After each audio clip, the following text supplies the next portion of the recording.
Good evening, everybody, and welcome back to the PUBG Mobile European Women's League. We are here at our first Super Day. I am, of course, joined by Majesty, and what does this evening have in store for us, Majesty? Buenas noches, everyone. I'm feeling good. It's our first Super Day. So, points reset, everything Absolutely. even once again. And we're going to find out who's going to be on top after day one.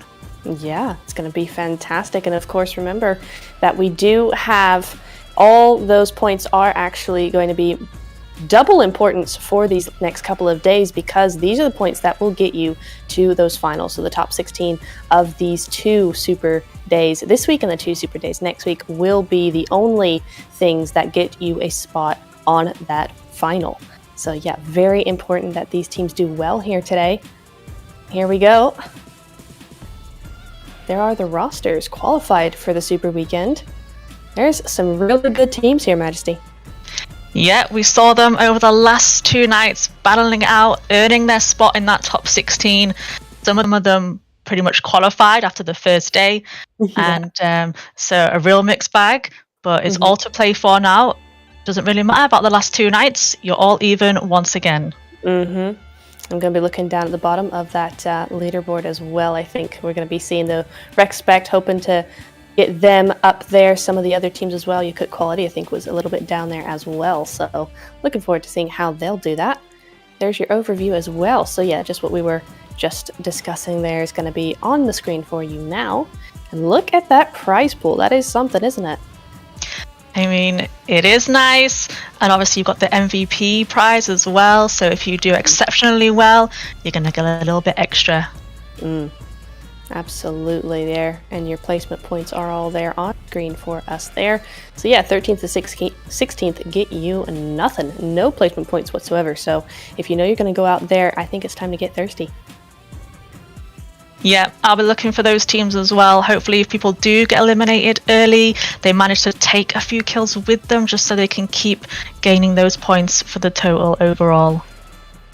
Absolutely, there's the squad rosters on the board right there. And yeah, I mean, we've been seeing such good stuff from all of these teams so far in the last couple of days, and really looking forward to seeing where they're going to be tonight. And it could all change. I mean, we had Lytra at the top of the list during the last couple of days. They won the first game of the tournament and then the last game of day two.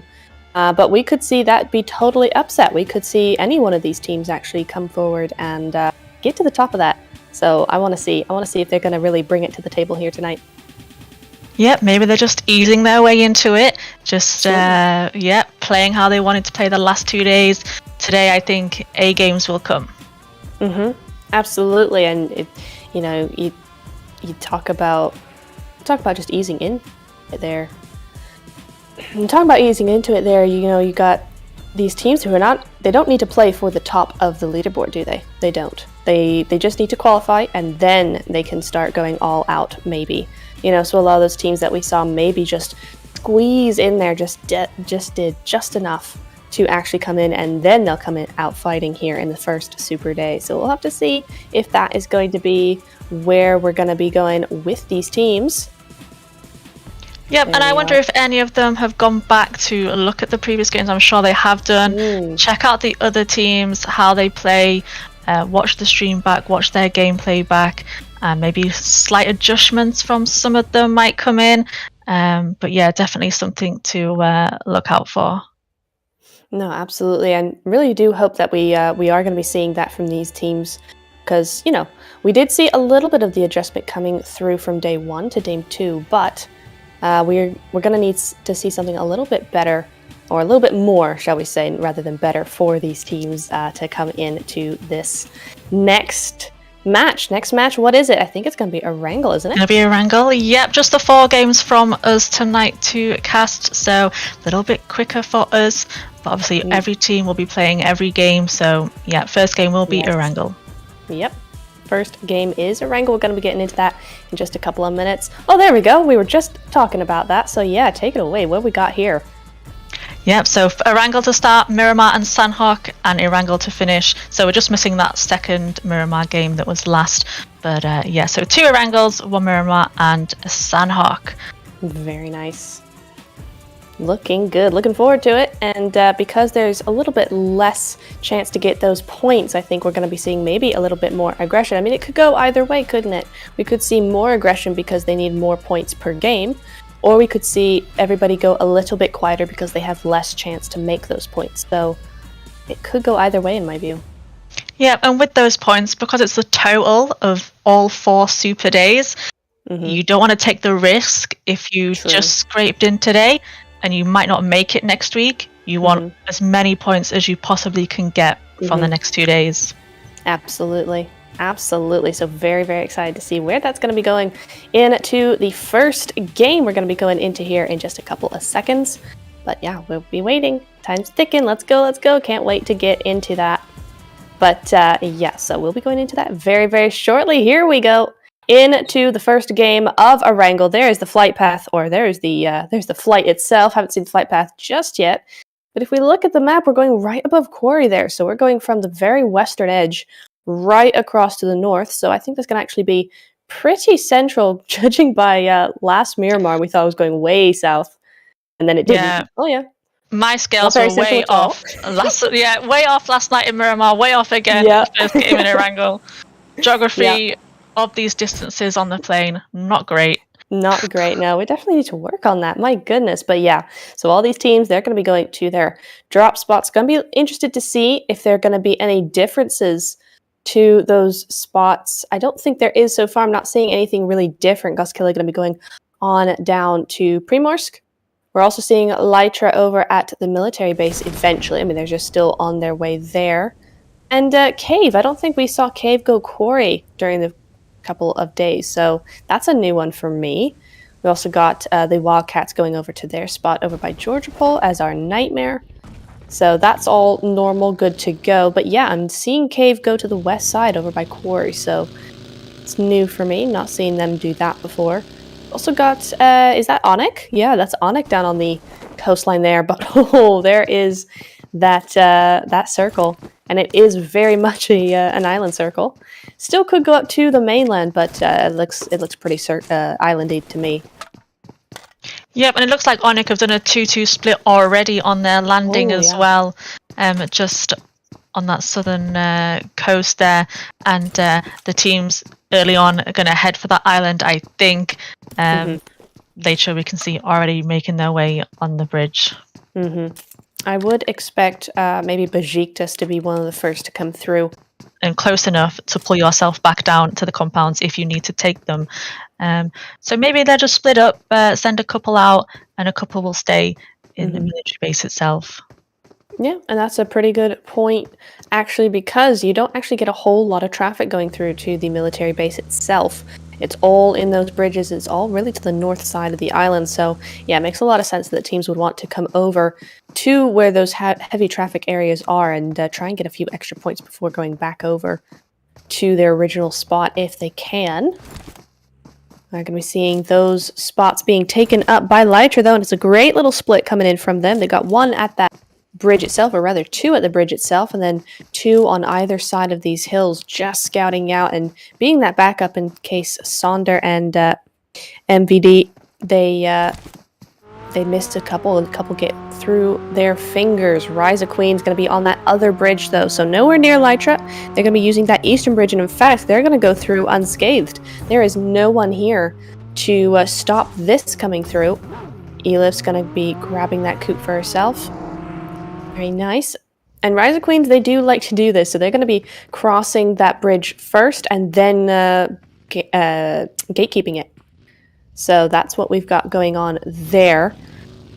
Wildcats, they are... Ooh, where are they? Right, they're still outside of zone. The new zone has popped up again, and it has gone to that military island a little bit more to the west side. So Lytra are still in zone. Rise of Queens just on the edge. But yeah, these teams will definitely have to be moving over to the island because there's very little mainland left. So the Wildcats are going to have to get their skates on and try and get there. They're going to be coming in behind Galatasaray. That's who they're going to be coming past. Going to be coming in behind them. And Yakut Quality are in Pachinki, so they'll be coming in around that same side as well, unless they're going to try and do a big rotation. But Yakut Quality, they're going to be in a little bit of trouble because Armed Family and Galacticos both coming in on that eastern side.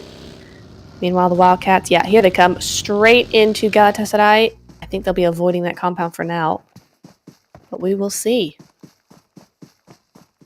And Rise of Queens just here. They've made their way into the zone safely, so I think it looks like they're going to do a little bit of what Lakes are doing on the opposite side. Just keep an eye on the bridge for any latecomers coming through as the second zone pushing in now. Yeah, and I'm seeing that maybe that's going to be Surreal, who is going to be the first victims of Rise of Queens because they've got to use that eastern bridge. I don't think they really have time, nor will they want to use that western side. There's just too many teams there. I mean, half the lobby is on the western side, so I think they'll try to go for the eastern one, but Rise of Queens, of course, is right there. Wildcats, we see them on screen right now, and they've done pretty well for themselves. They've gotten themselves in zone, just in a little compound outside of Ferry Pier. So they're okay. Cave have stuck around the western bridge, rather, and they're going to be gatekeeping that. So that's a trio trying to gatekeep their Lytra on the other side. So the western bridge is pretty much impassable at this point. Oh, but who do we have here? We have Onyx, and they look to be sneaking into Lytra's old spot. They might be wanting to go into Millie base, and we've got a 2-2 split coming in from them, so they know that Lytra are up there. So I'm wondering, and it looks like that 2 near Millie, they're going to be coming back over. So it looks like they've spotted Lytra, and we might be looking at a little bit of a backstab coming in from them, which would not be good for Lytra. I mean, obviously, but it really wouldn't be good because of all those teams on the other side. Once they get pushed in, as they will do in the next minute, once those teams get pushed in, Lytra are going to be completely sandwiched there. So this could be very good for Onyx and very, very bad for Lytra.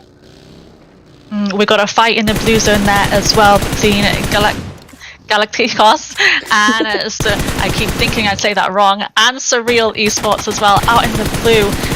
We're going to get a couple of knocks from Shiraz's, and she's just hanging on with her health. Hopefully she can get that medkit off as soon as possible, but she's not going to have time, and Cry is going to get that knock there on her. She just didn't have enough time to get that medkit, and Cry just peeked around there, just couple of bullets, and she was down. So we've got 2 down for Galacticos at the moment. A third one's going to go down. That Cry is the solo that's left. She's going to try and revive one team. It looks like a push is coming there from a Surreal player.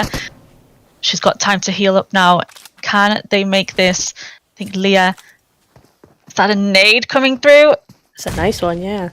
It was, but I think it's just a little, I think she held through it a little bit too soon.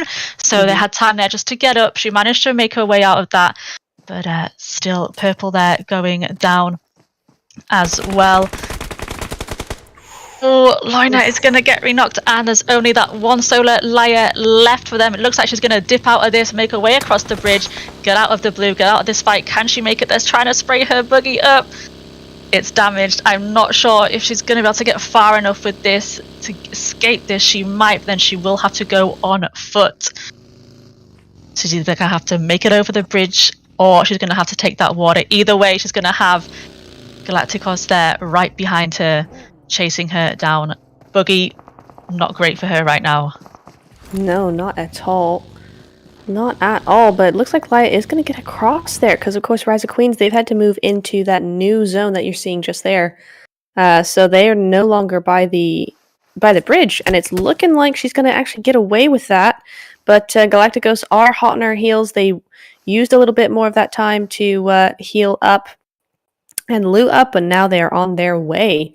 But who we got here? We got Rise of Queens and Onyx now. Yeah, so Rise of Queens just lost 2 players to Onyx Dreamcore there. I also saw in the kill feed Rex Beck doing some damage in the kill feed to Besiktas Esports as well. So yeah, we've got quite a few teams in trouble now. Rise of Queens here, just a duo left there, just on the edges of military base. Back on just the other side of the bridge, have we travelled across? I think we have. It's Galatasaray. Look at I've never seen a Dacia there. She's put the Dacia in the walkway. How on earth did she manage that?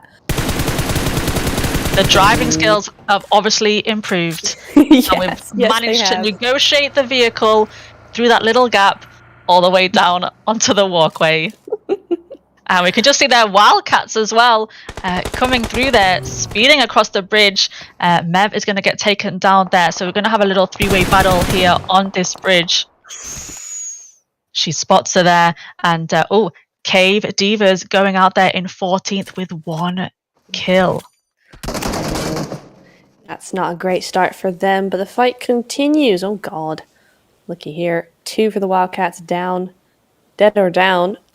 Not looking good for Badu and Oiku, but these two are pretty good MVPs. We've seen them frag out plenty of times before, so they should be able to hold on pretty well nonetheless.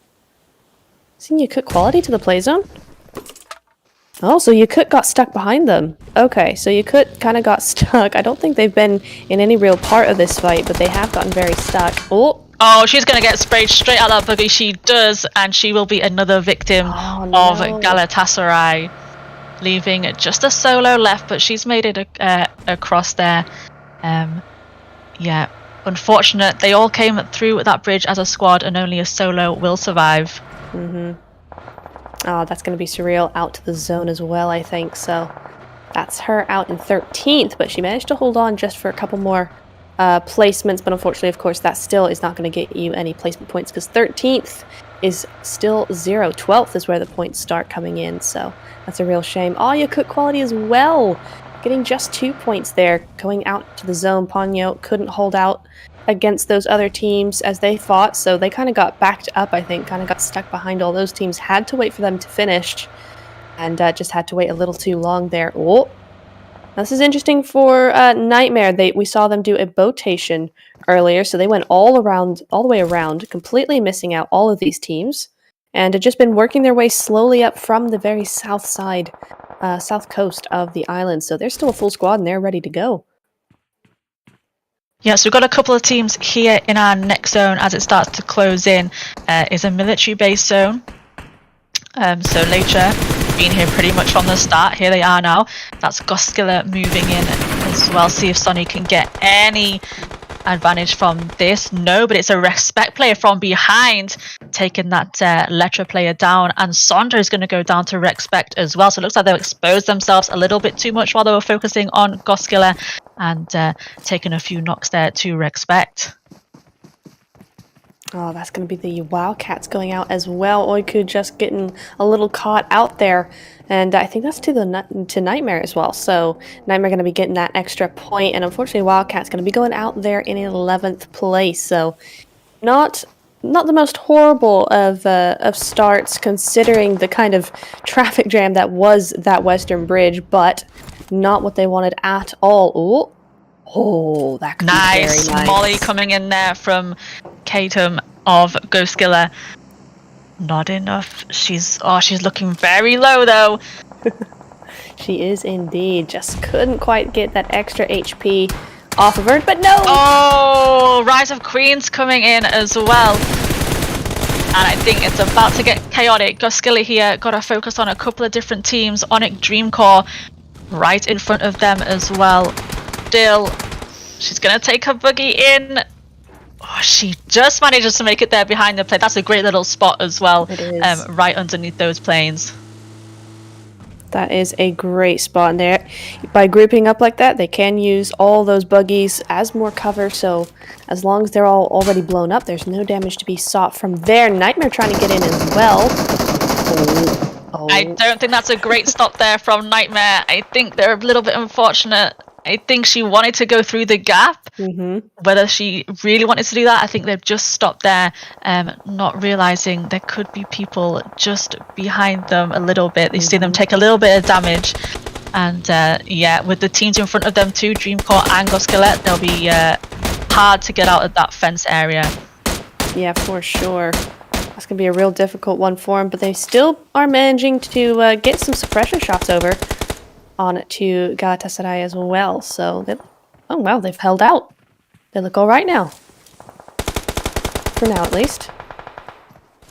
You see Ghostkiller just trying to get into zone. I think this is the only team that is not in zone yet. Yeah, Galatasaray having a real hard time to get across there. Oh, but Rise of Queens is only E-lifts left. When did that happen? And we've got Respect in their kill feed taking out Galacticos as well at the same time. They're up there with Latra. So again, it's the south side of our zone that's got the most traffic at the moment. Just outside the fence area, we've still got Nightmare, still got Galatasaray there as well. I think they might have to push in a little bit. Galatasaray looks like maybe just hanging on to the edges of zone. We can see all them smokes being thrown up now, trying to help them move in. Who do we got here? We got Arm Family. They've picked themselves up a 5th kill. Very nice. And now we can see the map. Oh, there it is. Coming in as we speak, and it's getting smaller and smaller, and it's going over to those airplane fields. I love a good airplane field.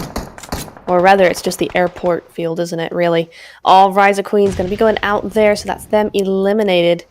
But, yeah, this new zone, I think it's going to go south. Or at least central. I think those buildings are not going to be there. Yes, we can see Arm Family there as well, just pushing into the same buildings as Respect. They've done really well at the moment to hold off there. They've also got a... Nope, just eliminated, as I was about to say, the solo pushing in there will be eliminated in 9th place, and Nightmare having a bit of trouble now. Oh, look at her health! I tell you, if a fly lands on her shoulder, she is knocked. She is. You cannot. I don't think you can get lower than that. How unfortunate for Galatasaray. They haven't managed to get that knock. She is so lucky. Latra here getting their revive up. They're down to a 3-woman team. The health. I know. That was insane. If you're her right now, you're thanking everybody. Yes. Yes, indeed. And Arm Family, we've got a little bit of a split here. They've still got 2 players with Respect. And then we have a solo coming in, destroying Latra at the moment. Here we go. Is she going to get her first kill? She does get her first kill of the night. They're up here with 6 kills. The other Armed Forces duo there with Respect. Blue's going to be eliminated by them as well. So just like this, we're up to 8 kills. They're taking on Latra and Respect all at the same time. Dreamcore there going out in 8th place. Fantastic work from Armed Family, honestly. Just very, very confident. Sometimes confident. Ooh. Yeah, it's Armed Family again! Now they're coming for Samurga. What? And Samurga have been doing great as a full squad so far. Able to stay up as 4, but maybe not for long. Armed Family are everywhere. Now Latra is taking out Respect as well, and we're going to lose them in 7th. No! Oh! No. That was nasty! 6th place for Armed Family, but their kills, they really, really were going for it in this game. Again, just following on from last night. Absolutely, and actually, them going out... Oh! That's Nightmare. Nightmare taking over Armed Family's... Yeah. Nightmare taking over Armed Family's position as the aggressors for now. She's going with that nade. Hopefully she can get that thirst, maybe even a knock as they're trying to revive if she's very, very accurate. Okay, still have their full squad. We can just see from there of Latra still in that little, I don't know what to call them, those dips. Dips, yeah. Dips works. I don't know what the military word would be for that, but there we go. And the solo here from Nightmare trying to keep out. Oh, go Skiller.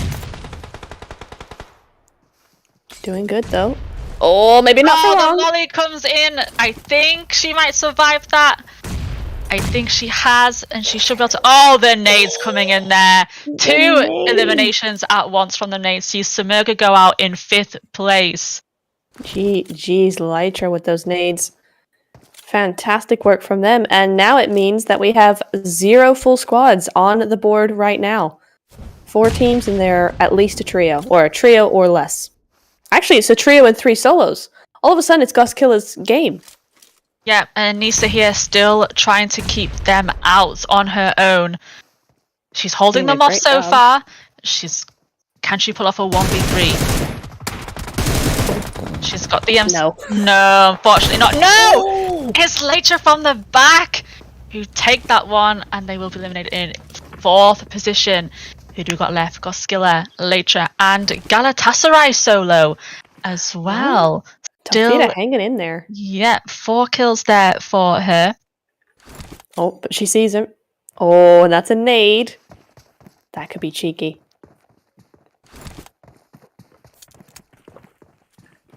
Frog gonna boost on up there just a little bit. The zone goes away from everybody, so they all have to move in. And the problem is that there's no cover where that zone actually is. So that's Goskilla gonna be making the first move, but it is very, very open there. Those teams, they Big all have to Opium move there. in. Yeah, the only player with a little bit of advantage play there, but she's gonna miss them all running to zone. It's gonna be Galatasaray to take the first shots. Second. And Opium there takes down. What? Oh no! What? Oh no! What? Oh no! It's just Frog. The combined efforts of both solos there They're out. have just eliminated the trio of Goskilla. It's now a 1v1. What a great play! The 2 solos there eliminating the advantage team. And I don't know who's going to win this. Is Lytra? Is Lytra going to actually take this? It's 50-50. Look, 50-50%. 50-50. One player aside. Who's playing better right now? Oh, we got an Uzi versus. Oh! Oh, it's very low. I think Opium is giving her time to heal up there. Maybe that was a mistake. The nades cooking. Are we back in the Uzi? Oh, we are back in the Uzi! We're back in the Uzi. It's gonna be a winner. Chicken dinner. There we go. First game to Galatasaray. Fantastic work from them. What a game. Coming in there and actually working together as the 2 solos to get rid of oh no, what's the name? Goskilla. Stay hydrated, guys. Yes, stay hydrated. We've got to drink water. But yeah, just coming in there, working together to go ahead and get rid of Goskilla first, and then to go through and go, okay, now it's our turn, and 1v1 like that. Just fantastic work coming in from both those players, and really, really well done. That was very evenly fought as well. There was no real loser on either side, but the Uzi bullets and the Uzi speed will be coming through there, and that is going to be a Galatasaray win for them. Just great work. Fantastic. Yep. That was a really great ending as well, because the odds were in with Goskilla. The 2 solos there really, really helped each other, and great finish with Uzi as well. Yeah, fantastic. And I also would say almost that Goskilla had that, but they prioritized zone rather than those solos, and that's what really stabbed them in the back in the end, because it just sandwiched them. When you have no cover there, it's all open ground, you just have that soft cover of those smokes. You really have to make sure that you know exactly where everybody is, and then try and get some of those eliminations through. I mean, even if it's just some cover molotovs, some cover grenades, something like that, to try and block those teams from actually getting to you while you're still in your rotation. That would have been probably better for Goskilla, and that may have changed the course of that game. But as it stands, they didn't do that. They got kind of sandwiched there between those 2 solos, and then it was just a 1v1, and just really, really good there. Yeah, I wonder if they didn't pick up enough smokes. They maybe could have created a smoke wall to try and get in that zone. It looked a little bit too open for these solos to try and pick them off, and one by one they were eliminated. Maybe smoke wall might have helped them a little bit, maybe even saved one of them. But unfortunate for them. Yeah, I would totally agree. I think they probably used those smokes almost in the wrong way. I mean, a common way to use those smokes is, of course, to do a smoke tunnel that you can run through. But the problem with that is that then makes you a target even more. They just have to spray that smoke, and they know they'll get you at some point. If you spray those, if you smoke the sight lines, and then you have more area to actually move around, that just blocks them completely, and then again you have more room to move around. You can go wherever you want, and they're not going to know exactly where you are, as with a smoke tunnel. I think Goskilla there could have used those smokes a little bit more effectively, but that does not, of course, negate this game or this win by Galatasaray. That's a fantastic win for them. Played very, very well. Yeah, we're just going to see some highlights here. Hopefully we see that ending as well, and we can reevaluate that. Maybe they will even look at that again and see what maybe they could have done better for next time. But no, yeah, I think those smokes would have been key for them to try and make it into that zone. Totally agree. I would like to see more smoke usage in that sort of way, actually. I don't think we see that very often. Seen it once or twice over the last couple of days, but we've seen just a lot of smoke tunnels or just smokes to cover themselves rather than cover the enemy, and that's a big mistake often that comes through there. Oh, Respect Claimer just grabbing an extra kill there, and the highlight, that was just a phenomenal little part there.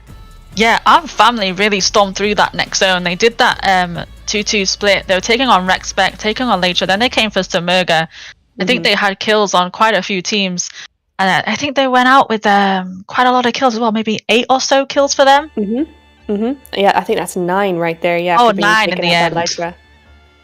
Yeah, just fantastic work. I'm actually surprised that they didn't last longer with that kind of aggression we saw from them, and the split coming through as well. I thought they were kind of my favorites to win it, honestly. I was thinking, yeah, this could be an ARM family win, but looks like there was just too many teams there, and they finally just got taken out there. But 5th place and those 9 kills, still a lot of points going their way. It's going to be a huge boost to morale for the next couple of games.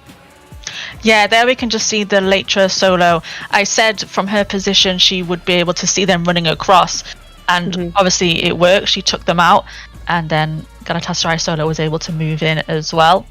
Yeah, we just saw there she took out I think 2 of the members. If they had tried with those smoke walls, smoke tunnels, or any kind of smoke anywhere, I mean, that part was so open. If someone spots you, you're gone. You can't do anything about it. You can't even go prone. There's nothing to hide behind. It was just so open for them to run in. So very difficult if the enemy did see them, which they did. So quick elimination there for them. Yeah.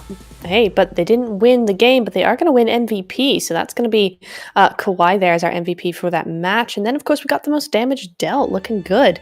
1,100. There we go, Opium. Ding, ding, ding.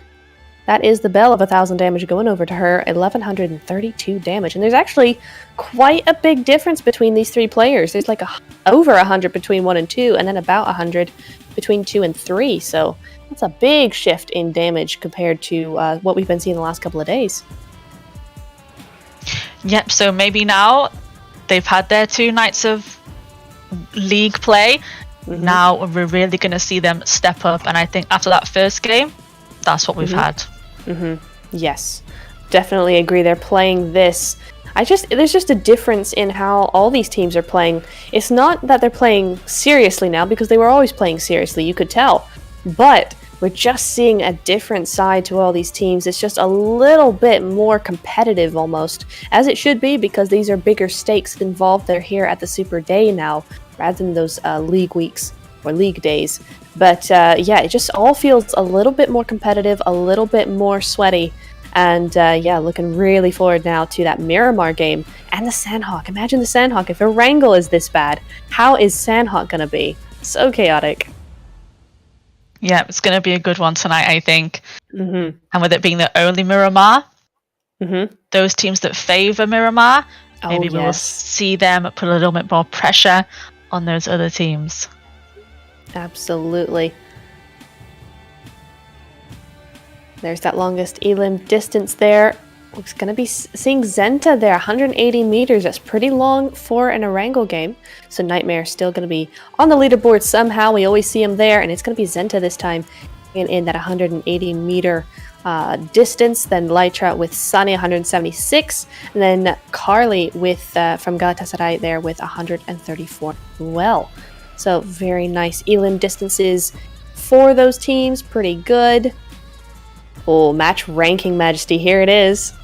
Here's the good stuff. 24 points there in first for Galatasaray. 9 eliminations. Really good start. Not too far behind with Lecho with 20. Oh, yes. And even Ghost Killers there with 18. So nothing too extreme difference-wise. And then we go down there. Armed Family with 13. All the way down. We did have a couple of teams, unfortunately. 0 points there. We saw Inferno and Besiktas be eliminated quite early on. No points for them in their first game. That's a real shame. Very much a shame. Ryza Queens as well seemed to do a lot better than they did. I thought they were getting knocks left, right, and center But they go home with 0 eliminations for this game, and only 1 point for placement. That's astounding to me. Rise of Queens, what happened? Yep, because there were so many teams left in those final circles in military base. Mm-hmm. That just shows how many teams were actually left in those zones, that they looked like they were doing pretty well. So to even come out with 1 point is a shock. There were so many teams left alive. Yeah, absolutely. I think that was a bit with Besiktas there as well, because I don't remember them going out particularly early. Of course, we did see Inferno there in the first 5 minutes or so to Armed Family. But Besiktas, I don't remember going out particularly early. So again, when you have all those teams next to each other, somebody's got to go out, and somebody's got to go out really early, even though it's been a while since the start of the game. So that's, again, a bit of a heartbreak for Besiktas there, as they're going to be going into this next Miramar without any points. Yep, and that damage there we just saw, I think that's the most damage collectively we've seen from a game. That top end all looking pretty even, and even Respect there, we didn't see them do that great in the last 2 nights. Really up there tonight with that damage and those kills, so they've definitely come to play properly tonight. Looking forward to seeing how they go. Of course, you know, we have been mentioning them quite a bit, but they were there in that 16th place, just scuttling in to that top position to where they could get here tonight. There we go. Get here tonight. So yeah, we are looking at them. We want to see them, you know, not be at the bottom there anymore. We want to see them do a little bit better than they were in the previous couple of days. And so far, it looks like that's actually working. So well done to them. You're seeing 14 total rescues. That's it. Again, super low.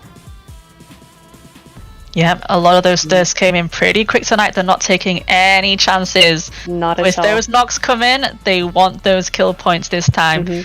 They're not going to give any chance for anybody to get revives if they can. Not at all. Right, that was a very, very exciting, super exciting, honestly. Great Erangel game coming through there for that first game of Super Day. But we're going to be looking now at Miramar. It is going to be coming on to your screens in just a few minutes. But before then, we are going to be going into a little bit of break to set all that up. And we will see you in just a few minutes. Don't go anywhere.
Welcome back, everybody. We are back once again to the PUBG Mobile European Women's League. There we go.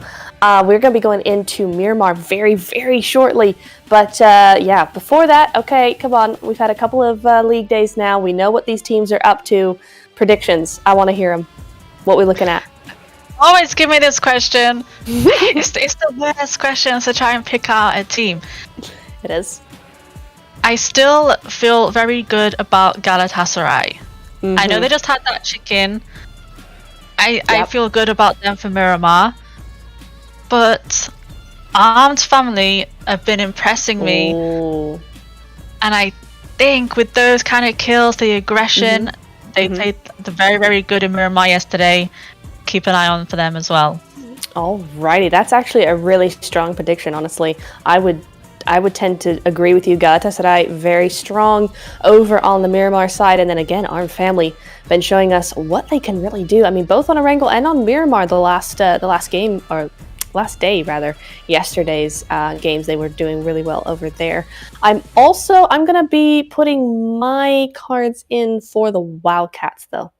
I think if I do that, then we cover all our bases because the Wildcats can be really strong in Miramar as well. So I think that's the safe play. We'll go. You look at Galatasaray and Armed Family, and I'll have a little look at Wildcats and see how we fare. Also hoping for a bit of luck for Respect. We saw twice they got third partied, unfortunately, while they were trying to push another team. Fingers crossed for them. They can push in peace today. Yes, push in peace. That would be nice, wouldn't it? Gosh, all these teams. I mean, Besiktas as well, I will have to say, do pretty well here if they don't get third party, which I think is what we saw happen to them in the last game there. So if they can just have a little bit more space, like Miramar will tend to allow these teams a little bit more room to rotate and do all the things that they want to do, I think we could see Besiktas do super well here as well. So yeah, very excited to see where this is going. Yeah, basically keep your eye on everybody. Everyone. Yeah, pretty much. We're just going to be safe. We're going to say everyone. Everyone can win. Everybody can win. They've all got a chance. And we've seen Dreamcore do super well here. Nightmare tend to do well, but they tend to do well in multiple maps. They don't seem to have one particular map where they do super well. It really just depends on those zones and what positions they can get. Yakut Quality have done decently on Miramar as well, so there's a lot of teams here that we really should be looking at, as you say, to actually see who's going to be winning here. Top 5 sort of deal. Any of one of these teams, honestly. All these teams super, super good.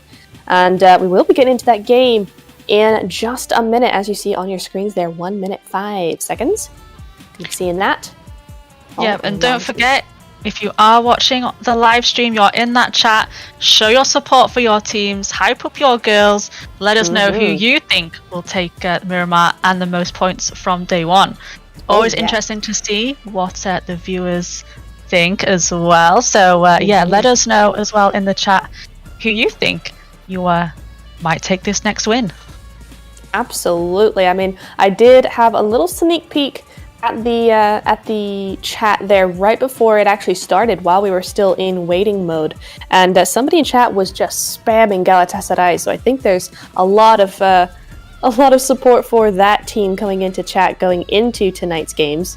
So that's always nice to see, and that's going to be a great boost for them and for any of these teams you support, because I tell you what, the amount of times I've seen the players come into chat in between games, they do it all the time. So if you want to support them, let them know that you do, and that will really boost them up going into Miramar. Here we go. Right over onto the desert. It's going to be a fantastic game. I don't think anybody is going to want to miss this. Coming off the back of that Erangel game, Miramar is bound to be exciting. Oh, and look at that. We're going straight over Los Leones. So nice flight path there for Dreamcore, who preferred that drop.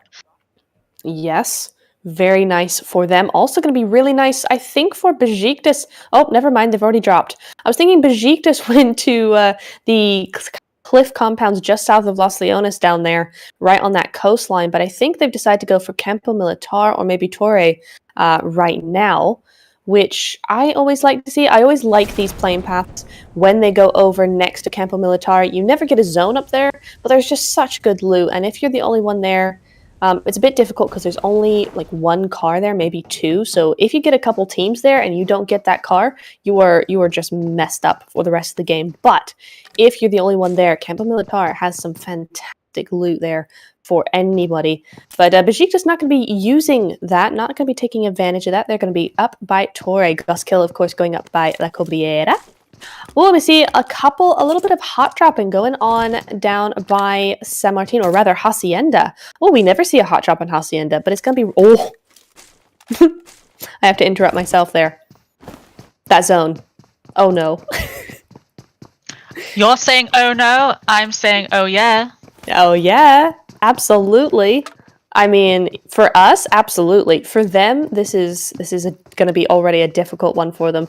But I always do like when the zones go to these cliff sides. It always makes for a very interesting game. And there's actually a lot of really, really nice spots to have on these kind of little cliff sides. I mean, they're not really cliffs, are they? It's just a lot of very steep ground, which I always really enjoy. I mean, I like open ground far more than a compound. So for me, those little steep areas down by that southern coastline are perfect for an end zone.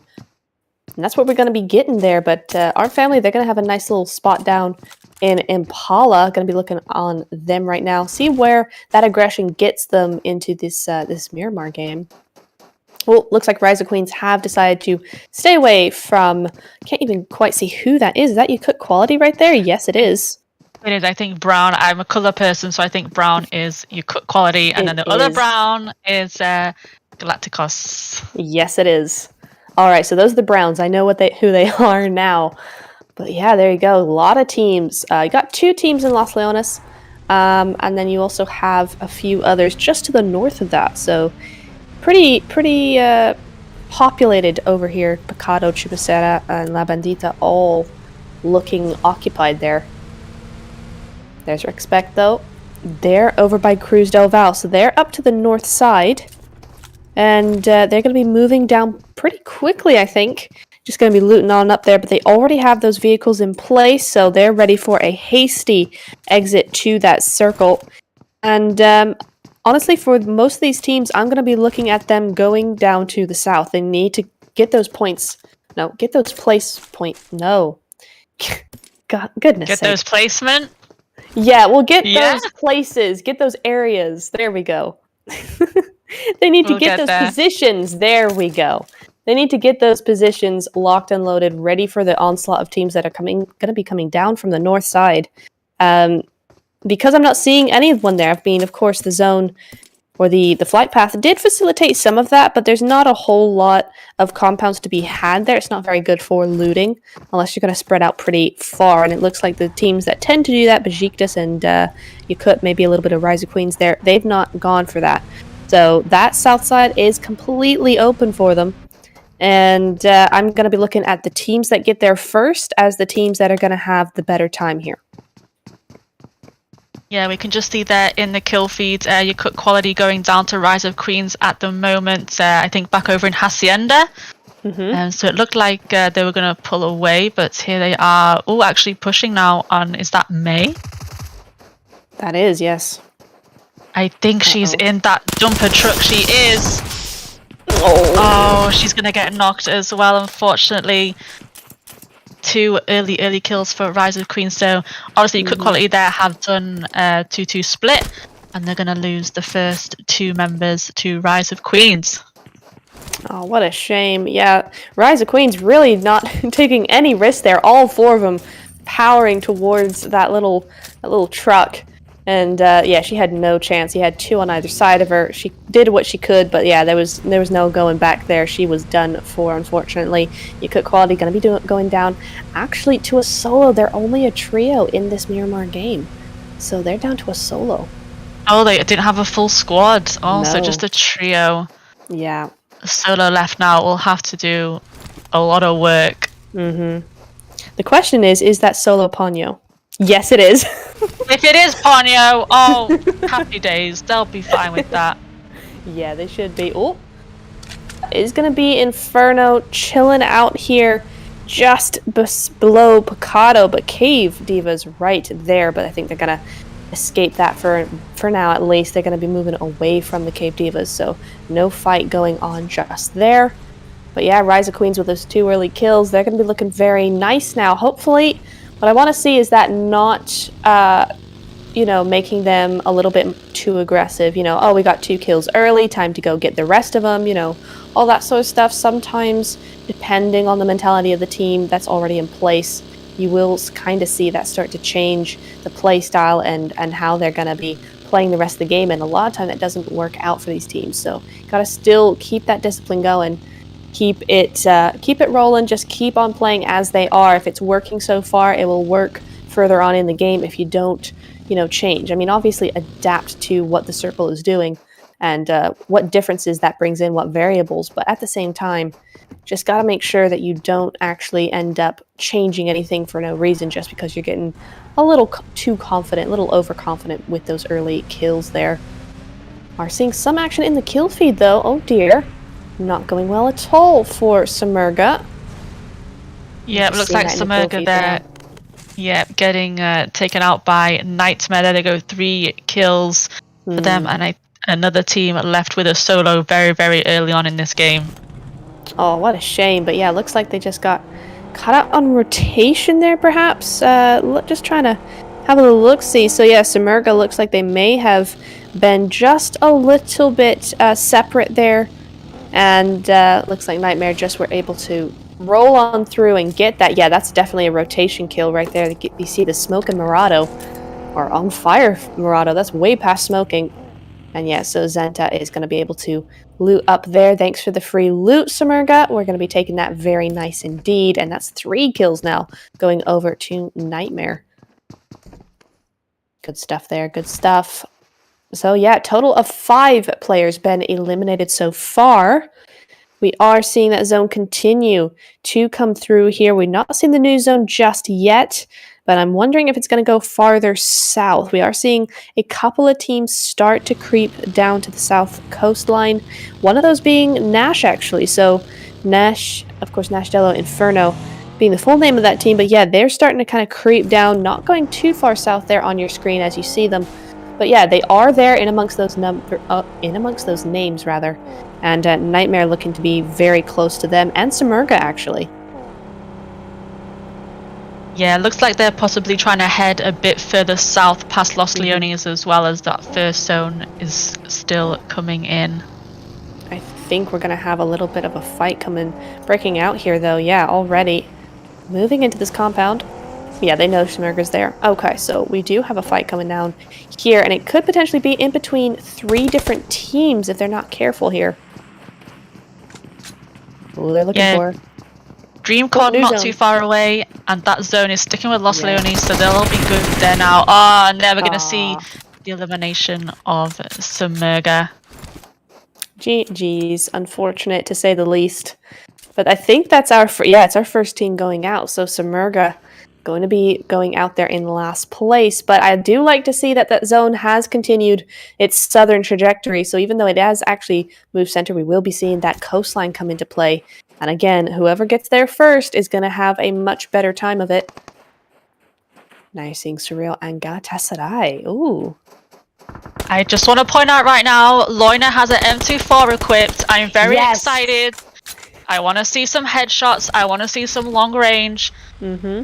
Let's go. Finally, we have a sniper in Miramar. Finally.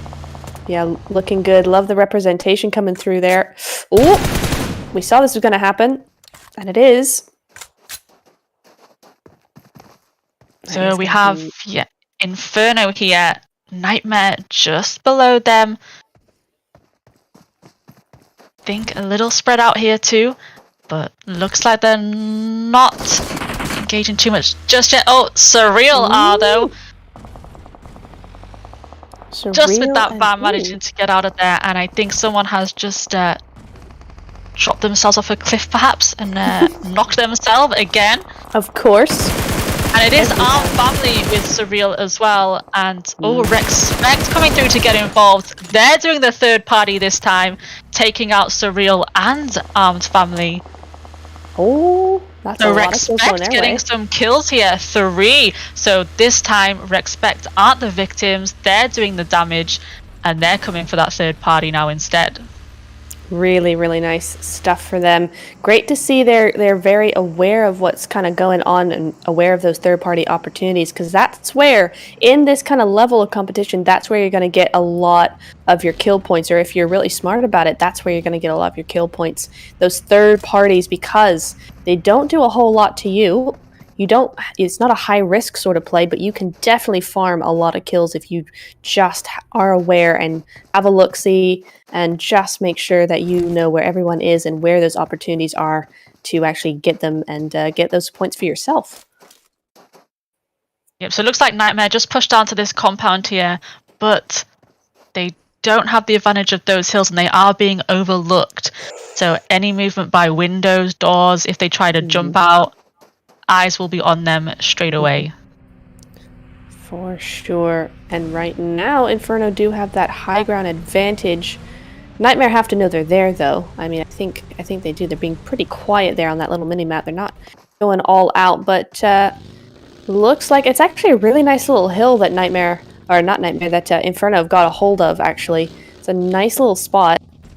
And looking like they might be able to do good things with it. Bugs Bunny just going to be moving around there, trying to get a best spot. And it's really open all around here. So it's actually a great little spot to have. The only problem is with this, of course, is that it's so large. You've got a pretty big spread out here trying to gain or cover as much ground as possible. That does mean that it's pretty easy now to, if someone pushes on one side, it's not going to be easy for the rest of the team to cover their teammates from the other side. It's going to take them a while to get there and regroup. So always a risk with these kinds of things, but so far so good. Here with Latra now and Goskiller. So we already saw these two teams fight in a wrangle at the very, very end. She's just trying to take out the vehicle there. Smart moves from Latra.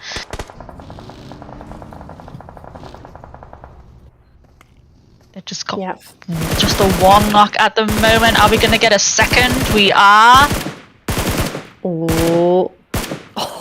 That's some very, very accurate scar sprays coming through there from Sonny. Very, very nice work there. And that's just going to be Cat Veins on her own. Is she a solo now? No, not quite. No, not quite. Wait, is it? No, so they've got a duo left, but she is on her own with them. Here comes the other member of the team. I think she's dipped from this, and they're just going to leave Cat there, the last player, with Latra. Oh, that's actually really interesting from Frost. She's going to be completely disengaging from here, and I think they kind of knew what was happening here. Latra not wasting any time. Look at this. Here comes Sonny with the push. She's got some backup, and I think it's going to be the end of the Goskiller player. She's got a 2v1 to handle right now. She's gone down. Yeah. That was really, really well played from Latra. They weren't taking too many risks. They still had that full squad, but they definitely didn't take any risks because they definitely went for that full squad thing.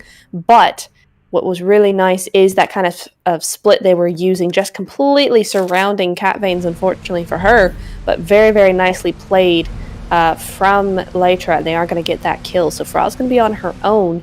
And again, that's another solo coming through here.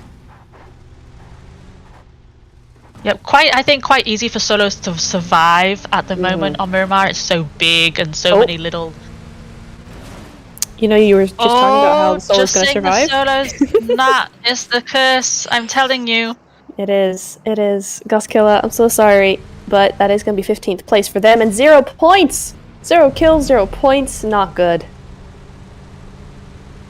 But we still have the hope of the solo from your cook quality Ponyo. We know how good she is on her own as well. We've seen her do it before. Definitely. I mean, alright, who's exploded whose vehicle? Bajiktis lose one in the kill feed there, just down to a knock, but it looked like an explosion, so that's going to be a car, so that means on rotation. Oh dear. But again, Bajiktis, they're still alive. They're not out in 15th. Oh, that's to Galacticos. Family going down here to Rise of Queens. That momentum is not carried forward. Yeah, they've lost 2. This was one of my picks. I'm just gonna be quiet from now on. Yeah. Yep, pretty much. 0 kills as well, so it's been a quiet game, and right now they are struggling just a little bit, being gate-kept by Rise of Queens as that zone moves to the western side. And look at Cave, they're going to be very happy with that. No, Ponyo! Oh, we lose In the the kill solo feed. Ponyo. No. I'm not going to 14th say as well. any more names. Nothing. I'm sorry. Literally, we just have to not do that. My goodness. What is with that as well? I mean, even the Maxmans of the world don't get this bad of a curse on them. Goodness me.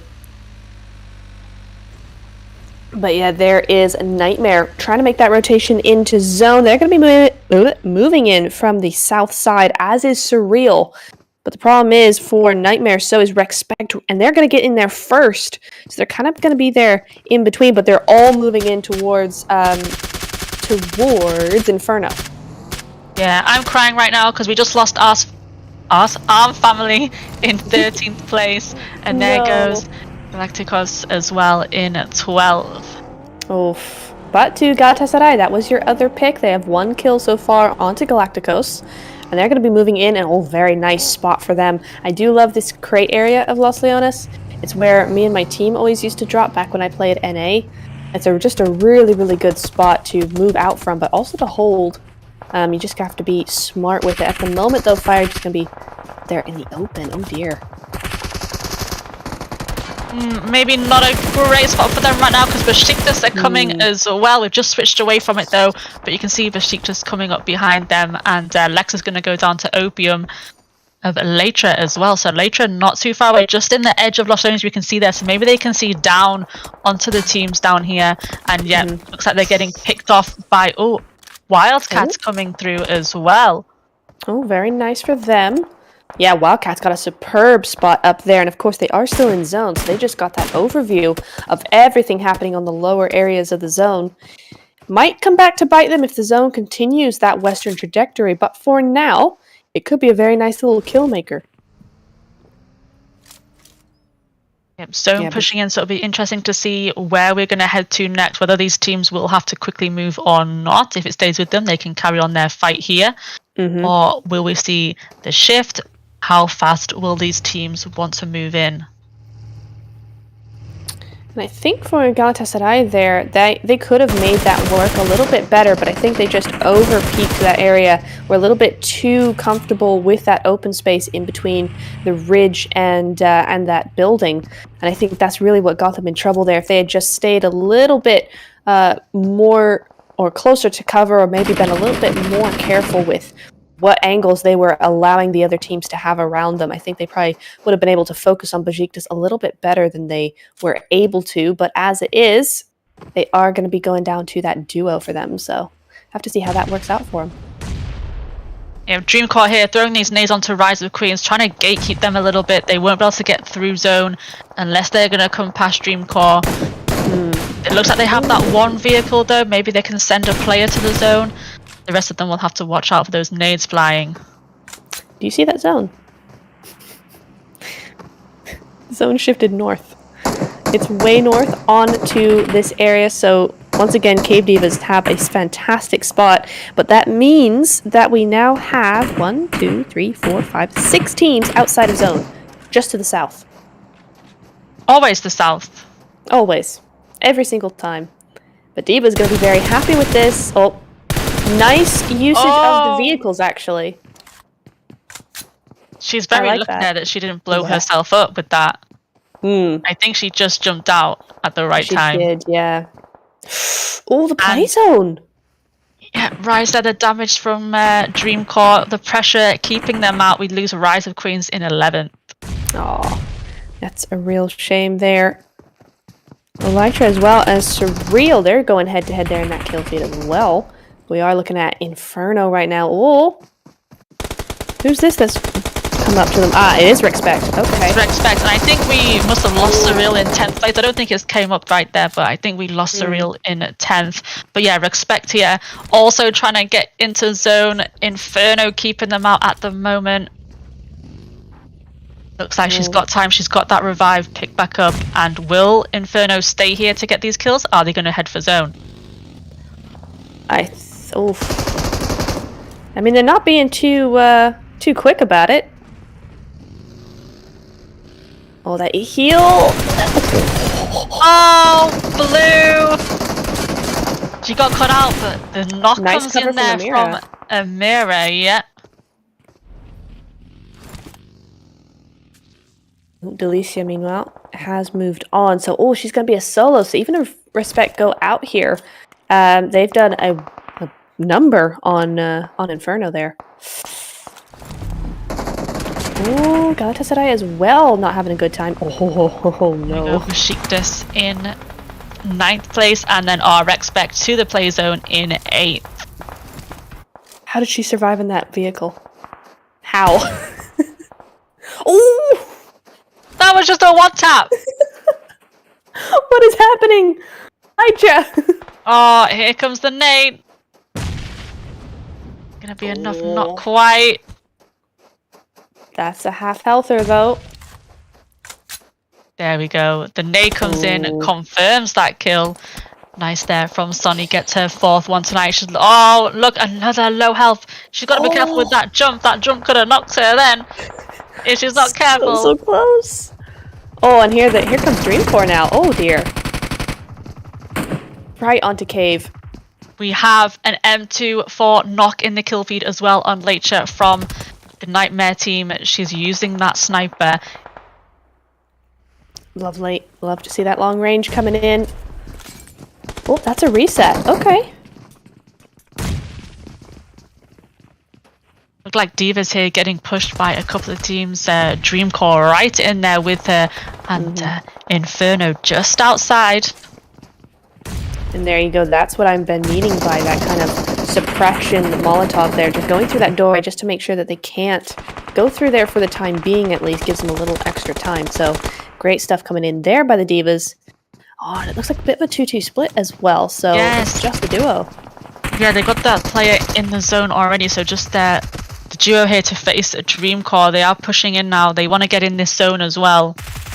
Just in the warehouse there, we can see them. She's very lucky there that Dreamcore player didn't spot her just in the middle. She opted to shoot at the right side instead.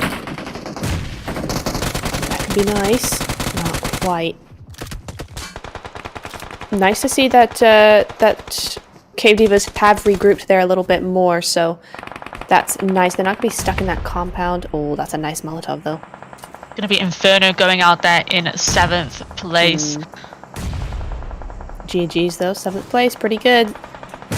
Dreamcore, she's got to be careful. Oh, the nade came in. I said she had to be careful, and just as we said it, the nade came in and gets the knock. Oh, but now it's Wildcats.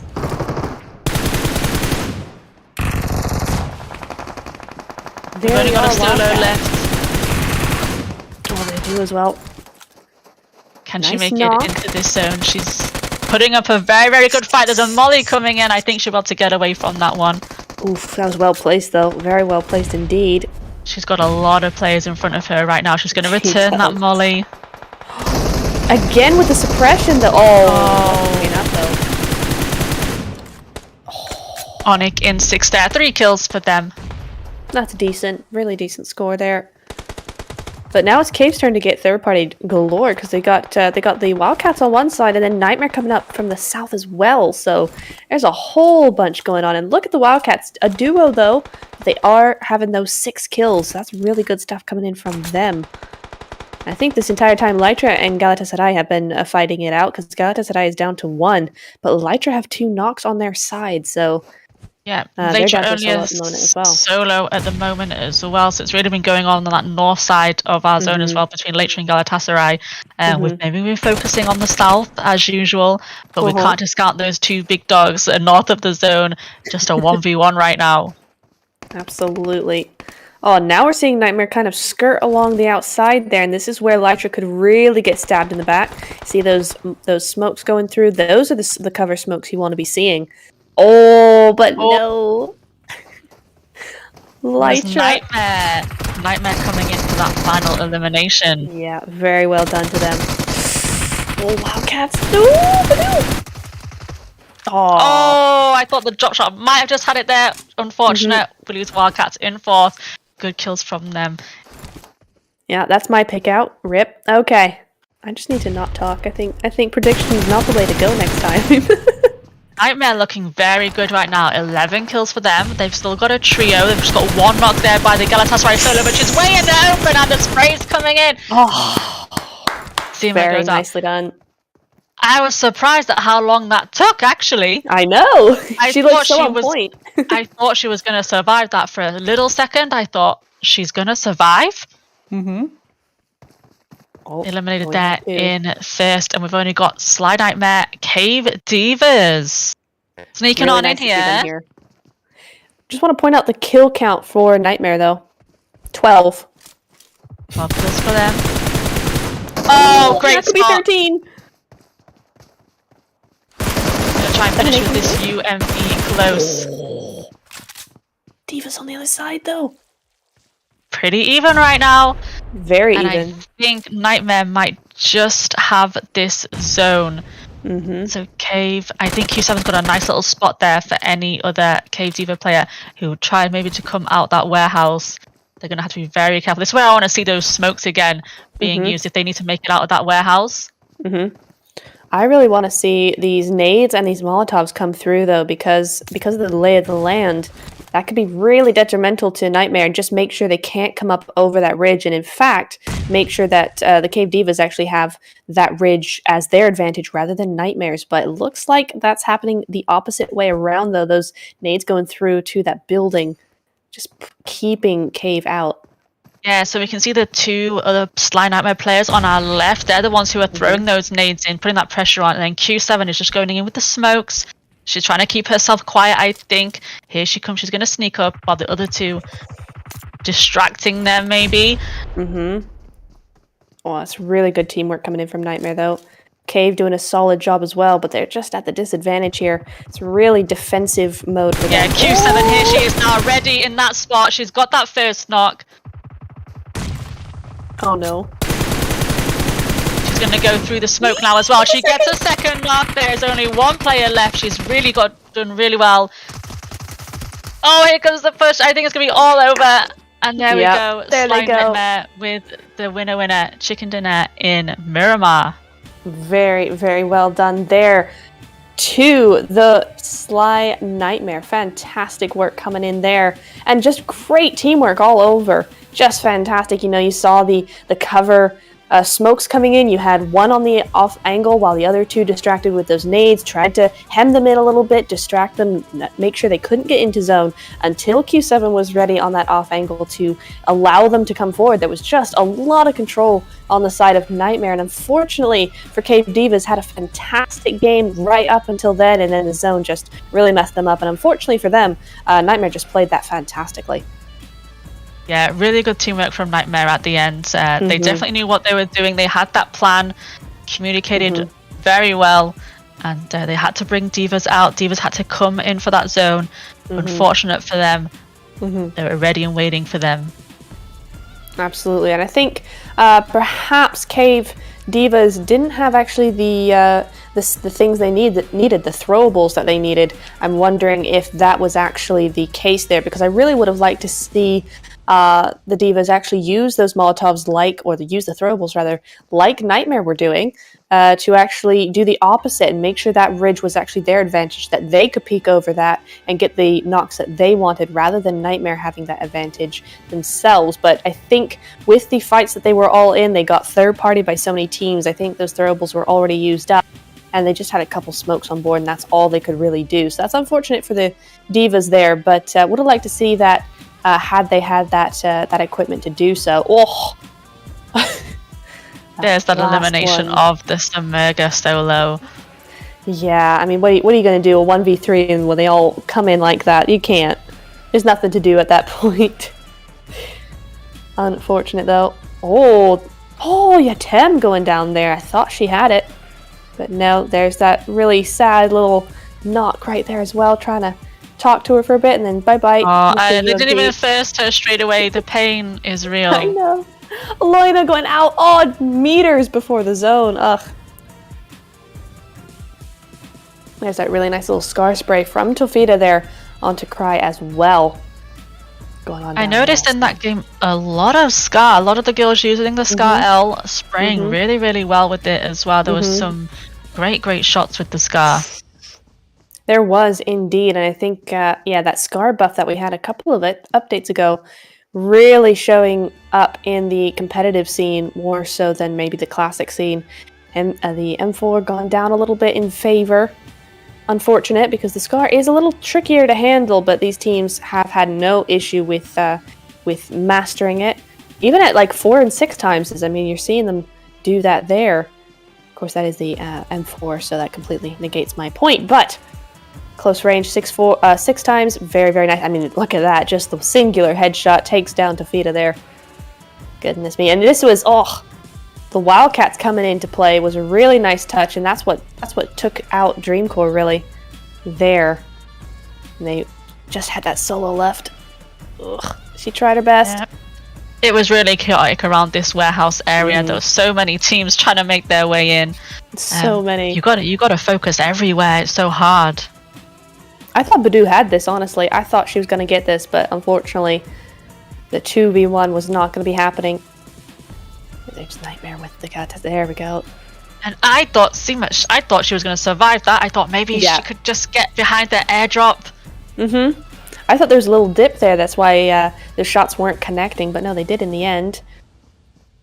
Great off angle from Sonya there. But yeah, Nightmare in the last bit of this game, the final phase, just had a Oh, was that a pan? That's what that was. It wasn't a smoke, it was a pan. I thought something was flying in, and I didn't hear anything after, and I thought, hang on, how far was her throw?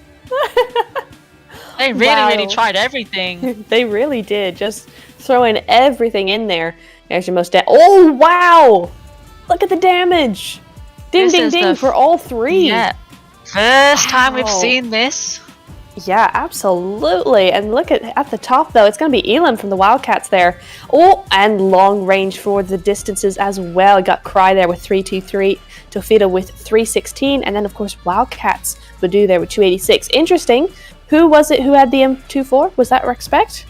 Or was that Nightmare? No, I think it was... I'm sure it was Cry. I think... Was it Cry? Oh, I think it was a Galacticos member. I'm pretty sure. Okay, well then she got the most amount. Oh, but here we go. There is that match ranking for us. Looky there. And that's a bit of a difference from the first game as well. So Nightmare really picked up a lot of points extra compared to these other teams. Cave Divas in second, but with 17 compared to 30 for first place. Wow, that's a big difference. So that's going to be a great boost for them. Fantastic work. And then it's really interesting how the first can just move away like that. 15 eliminations. But then the next kind of 5 or 4 excluding the first place, of course, Divas, Eternal, Wildcats, and Galatasaray, very close together, 17 to 11. That's just 6 points difference between them. So that's a really clustered together group of teams there in terms of the results for this match. Unfortunately, yeah, you're seeing right at the bottom, though, Armed Family, Goskilla, and Samurga all going out there with 0 points.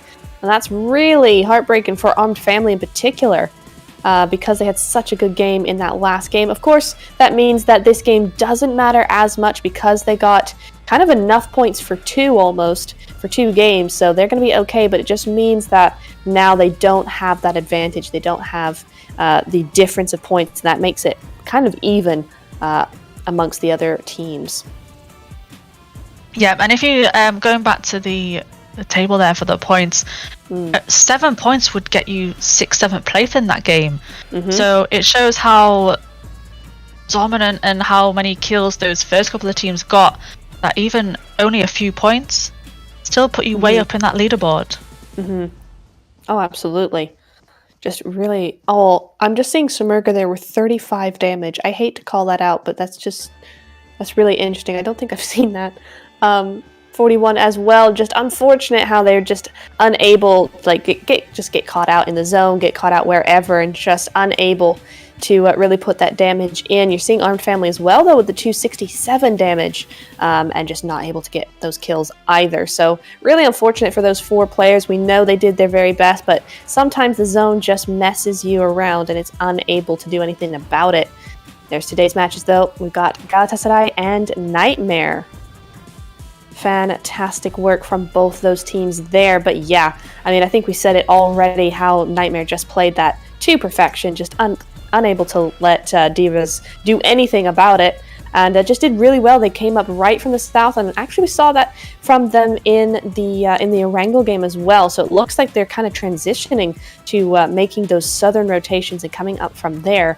Looking really good so far. It's working out for them. So if we're going to continue to see that, that will be interesting to see if that's going to continue to work for them, because it certainly is for now. And it means actually that, I mean, we have been seeing that the southern zone actually is very contested in all of these matches, but if for now that they can keep from the southern side, keep away from those kinds of teams like we have been seeing, and then just come in at the last minute and take out everybody while they're at a disadvantage, it's going to be working out really well for them, and we could see them at the top of the leaderboard, honestly. But then we have to consider what map is next. We're going to Sanhok. Yes. And anything can happen. We've seen the last 2 days, anything happens in Sanhok. We've seen kind of 2 different Sanhok games, one totally different to the other. It being tonight the Super Day 1, let's see which kind of tactics we're going to use today. Yeah, it will be interesting, and Sanhok is anyone's really. Really, literally anything can happen, and yeah, it'll be interesting to see now if Nightmare can keep up that good work from Miramar. Yeah, I'm gonna look forward. I'm not gonna say that I'm gonna predict them, because that would just be ruining everybody's day. I'm not gonna do that, but I'm like you said, I'm looking forward to seeing how they're gonna play this one in light of the last 2 games. So going to be very interesting. I think we are going to be going into a tiny little break in between these 2 games, though, so we'll be heading off for a couple of minutes while that Sanhok game gets ready to go and underway, and we will be seeing that jungle of Sanhok in just a few moments. So go grab your drink, grab your snack, and be right back here for Sanhok in just a couple minutes.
Welcome back, everybody. We are here once again, back into the action in just a couple of minutes. We will be seeing that Sanhok action. Super excited. Can't wait. That's going to be coming in just a couple of minutes. Now, Majesty, I will not ask you for any predictions for this one. But where would you like to see the zone go? Boot camp. I'm a boot camp girl. I love to see boot camp fights. You know that only one team goes there, so it would be nice to see if the zone did go there, if teams had to push into there.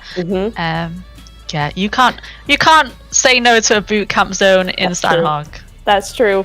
I mean, as well, I mean, typically, you know, if you want to go as difficult as possible, you might say, you know, oh, an island finish. But I've seen so many of those. It always goes over to the island, over to those cliff sides, those mountain areas. I want something different. I want maybe a little bit of a south side, maybe get some of that, what's it called?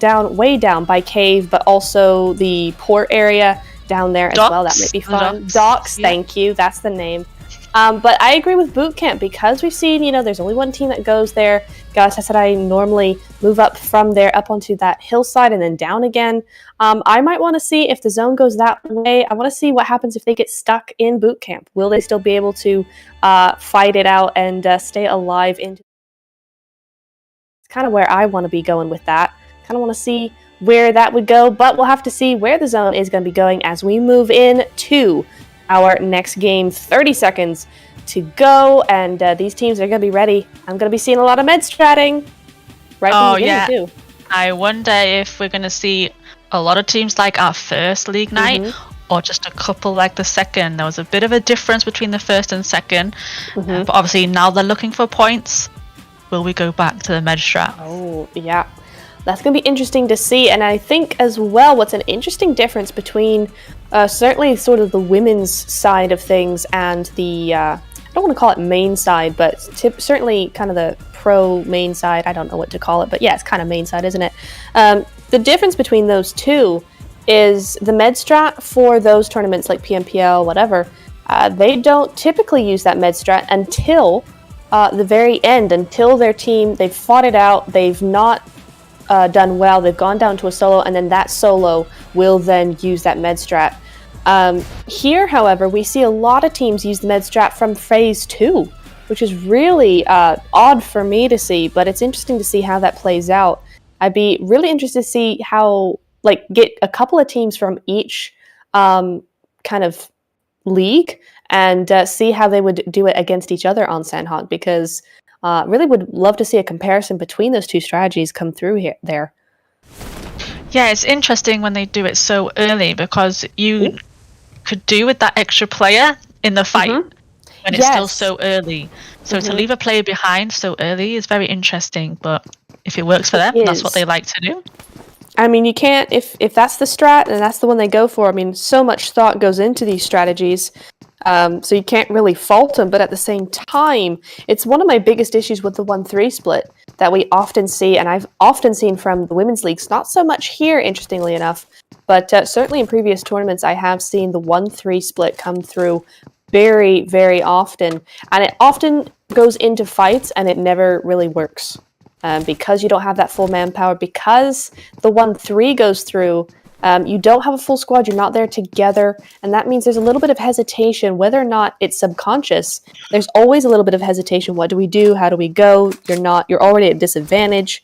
So that's a really interesting play. I mean, total side point there. Not at all to do with the game, but just talking about the difference kind of in those strategies, like you were saying, with that med strat as well, going in as 3 already to a fight. Typically, not the most advantageous position you want to be seeing there.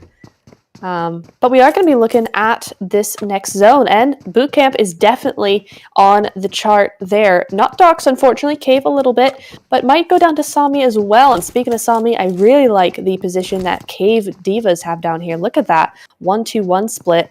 Very nice wide split for them, but not too wide given the diameter of the map itself. So still very easily accessible to regroup, but just a lot of loot going their way. Yeah, and I don't think any other team will push that far down south in this zone. So I think they're pretty safe there with that split, just to get everything that they need and regroup, ready to make their next move.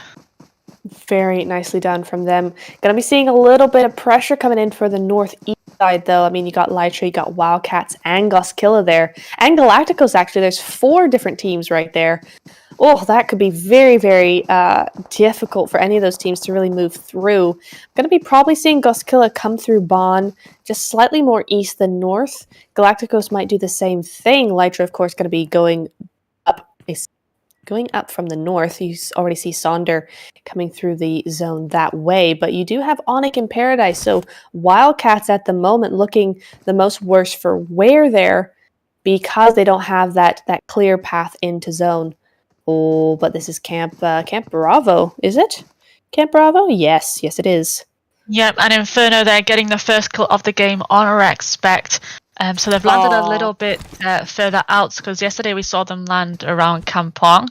So they've pushed back with their drop a little bit, and landing here with Inferno instead. Inferno were a little spread out at first. I think the call came in that there was another team here, and they've come to back up, and 1 kill already for them. Oh dear. Not looking good for Respect at all, but oh wow, interestingly enough, there were 2 members of oh no, never mind. It looked on the map feed that they were going away, like disengaging completely, so I thought Respect was okay for now. But maybe that is not the case. Here they go, full push.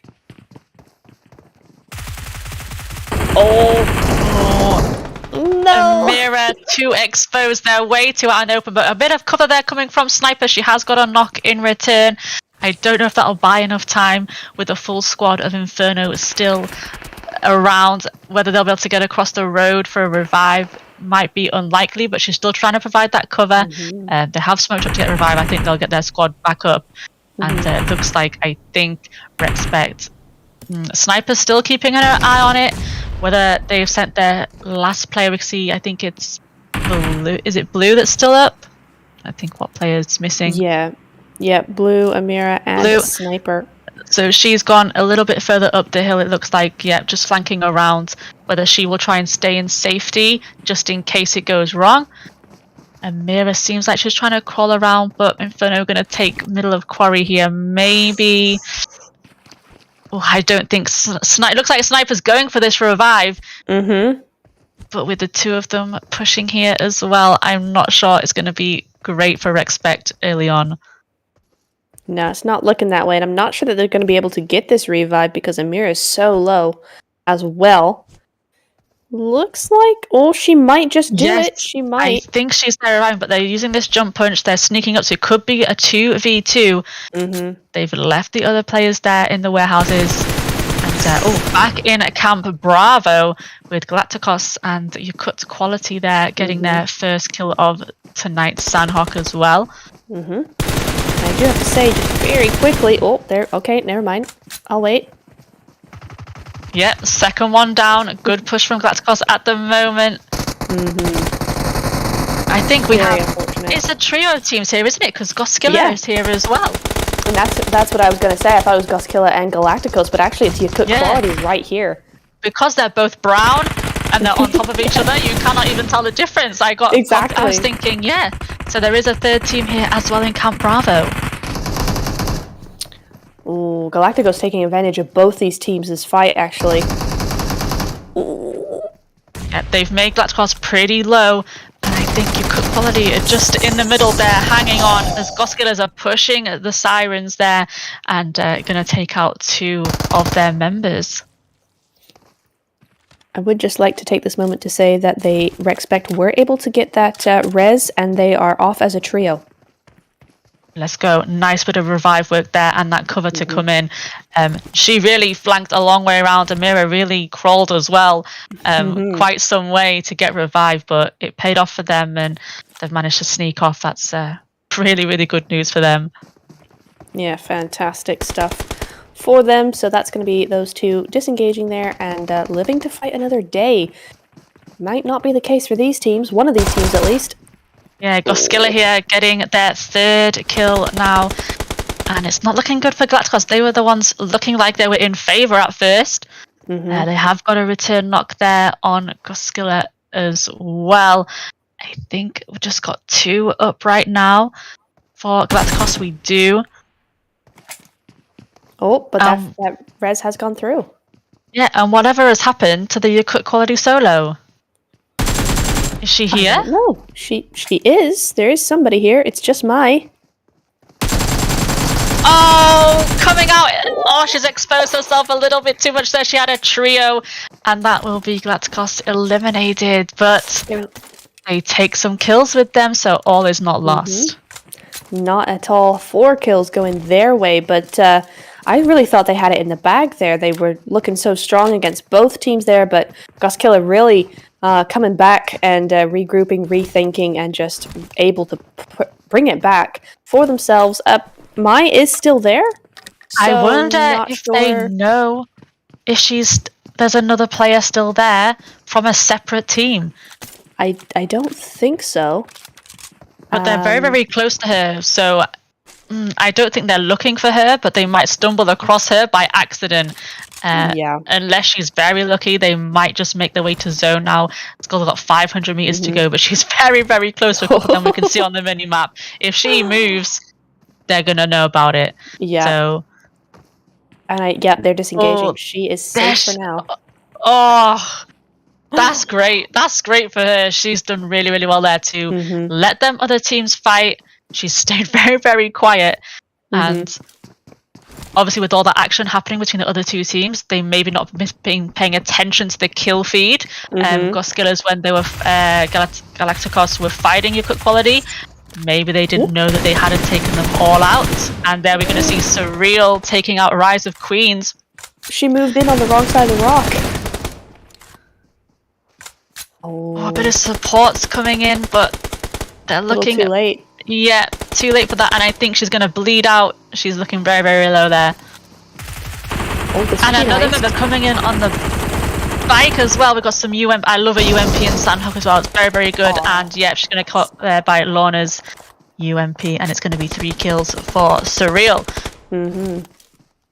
Nice little off angle though. Delphia tried to do the right thing, but it was just a little bit too open there.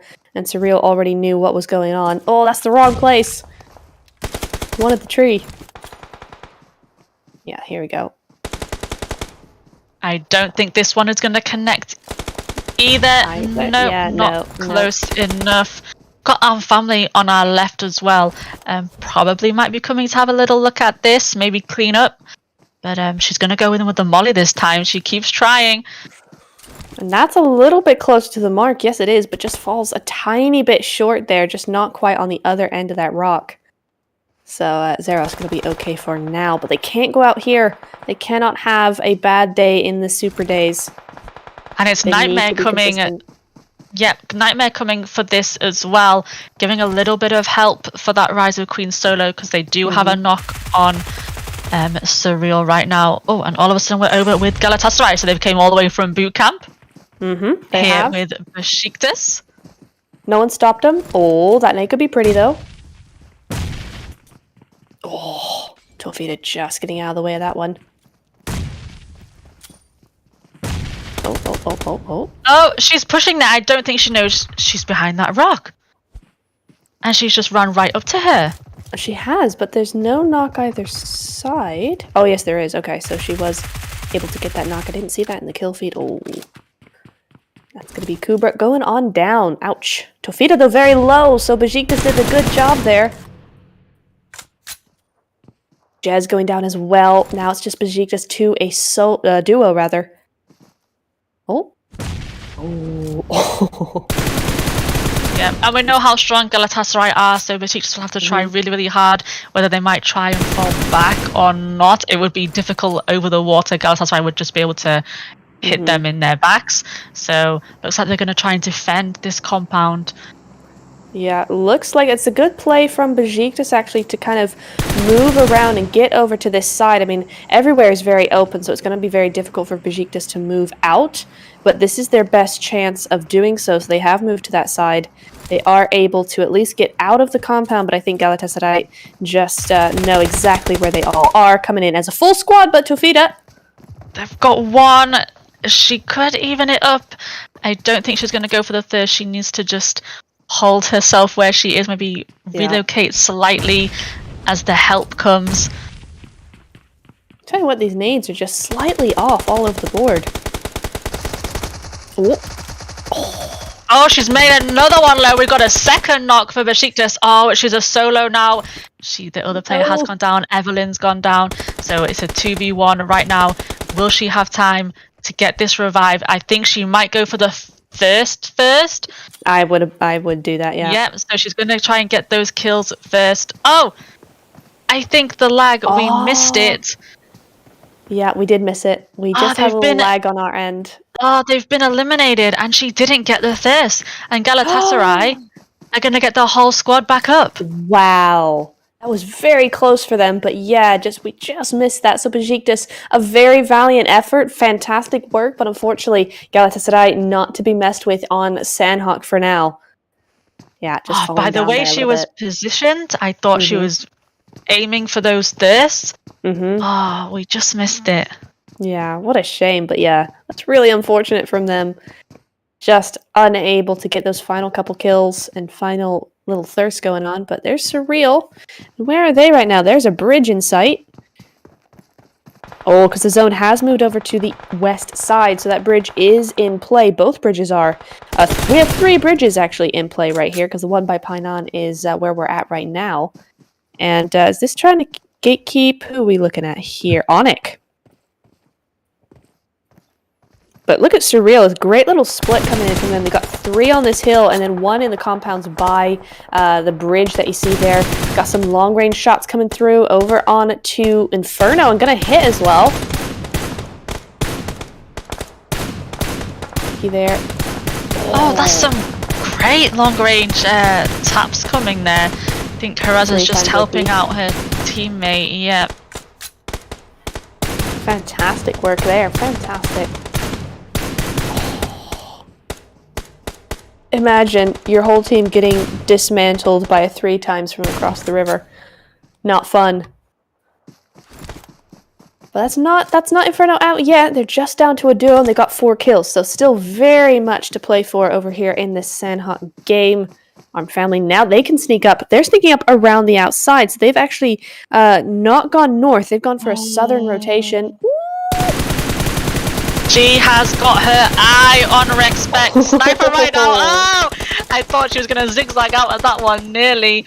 Not quite. And she does get caught out. So that is, I think it was Sniper who just went down there. So it was. Oh, that's a real shame because now Armed Family are all over that. And you can just see that split coming through just all across the edge of the zone there. So it's going to be really, really difficult for Respect to actually do anything about this. Just checking now to see what kind of meds they got. Not a whole lot. About 5 between the 2 still left up. So not looking particularly solid on that med strat either. We've got Samurga though getting a knock and a thirst on Armed Family, so maybe with that distraction Respect might be able to make their way into zone because Armed Family have to readjust themselves now. But isn't that Cave Diva's right at the top of this hill here. So again, this could be very difficult for Armed Family because they don't know. Look at her. She's just going up the mountain like right in the open, nobody's business, and Respect might have a little bit of a time to themselves here. They might be able to get in just slightly. I think she just saw her.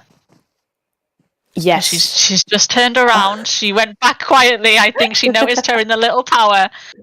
She knows she's there now. Well, that's good. They know they have eyes on these other 2 teams here. But I do want just to mention, speaking of Cave, they have gone for the med strat with Loriachi. She's staying with 36 med first aids. 36 meds down in Sami. So they're only playing as a 3-man squad right here. So again, they've gone for that 1-3 split with 1 in the zone. I mean, we've only got zone 4 going on right now. And yeah. Yeah, so they've gone for that Sami option very early again. And we saw that last night as well, didn't we? The solo in Sami. Yes, we did. We saw that several times over the last couple of days. Goskilla just sweeping right through Ruins, right past Nightmare, who are still in Ruins. I think they probably landed there. They're going right into Lytra. Right, Goskilla now. Yep, here they come with the nades. I want to put that pressure on. That compound is not in the zone though, so Leitra would have to come out eventually. Maybe just keep an eye on them for their movement. We've got Submerga in the kill feed as well, getting a knock on the Wildcat. Oh, yes, they are. But Amira goes down now for Respect as well in that kill feed. Cave Divas grabbing that kill for themselves. Oh no, it's not Wildcat, it's Inferno. Inferno. Oh, yes, it is. Oh, and they go out. Oh, just as... Oh, sorry. There they are. Going out as soon as we mention them. But hey, Respect, they're now in the points. So Blue, even if she goes out here, which she will do with that one first aid, I think it's pretty safe to say she will do very shortly here. But she's going to be in the points. So you got to make a decision now. Should I try and just go for zone and risk giving someone a kill point, or just die? That's true. That's true. I mean, with the zone, we still got 25 seconds on it. So quite possible for her to try her best to move in, especially as those teams start moving into the next zone, which has gone over to the southeast. So just the corner of Ruins left in that zone, and we're seeing a lot of that hillside as well. So Submerga and Surreal are going to be very happy with that. We can see Pinky here just creeping up on Galatasaray. She is going to get spotted out first, and that's going to be a quick first for Galatasaray. She's going for the zone. I think yes, she might be able to sneak in this zone. Oh no, she's got no meds left though. She's got to run fast there. Oh, she can't stop now. She's going to have to pray for everything. Yeah. Get behind these rocks, because look where she is sandwiched between right now. She's going to have to be very, very quiet. If there was ever a time for snaking. Nightmare this time, with their eyes on Leitra as they try to move into Ruins as well. Now this, I think, is where Leitra, a little bit of Leitra's downfall potentially here. They just kind of were a little bit late to the zone. Not sure why. Didn't see them in the kill feed, like, you know, being delayed by any fights going on. So they're pretty late to this next zone. And I think that's going to be a bit difficult for them. She's still coming. Do not. Not in your best interest. Leave it alone. Let them fight. You don't need the kills that badly. You need to live. And Nightmare haven't had far to go. They do come and land in Ruins, so that's why they've got them 2 kills now from Leitra after that first elimination. So they've not had far to go, so quiet from them as they just wait for Zone to move in on them. Very quiet indeed. 2 kills to show for it though, and Goskilla trying to do something about it. There's only a solo left. I think she looks like she's going to take this fight. There's only a solo left for Goskilla there. Ooh! There we go. Gosh. Eventually we see Goskilla going out in 10th, but 5 kills for them.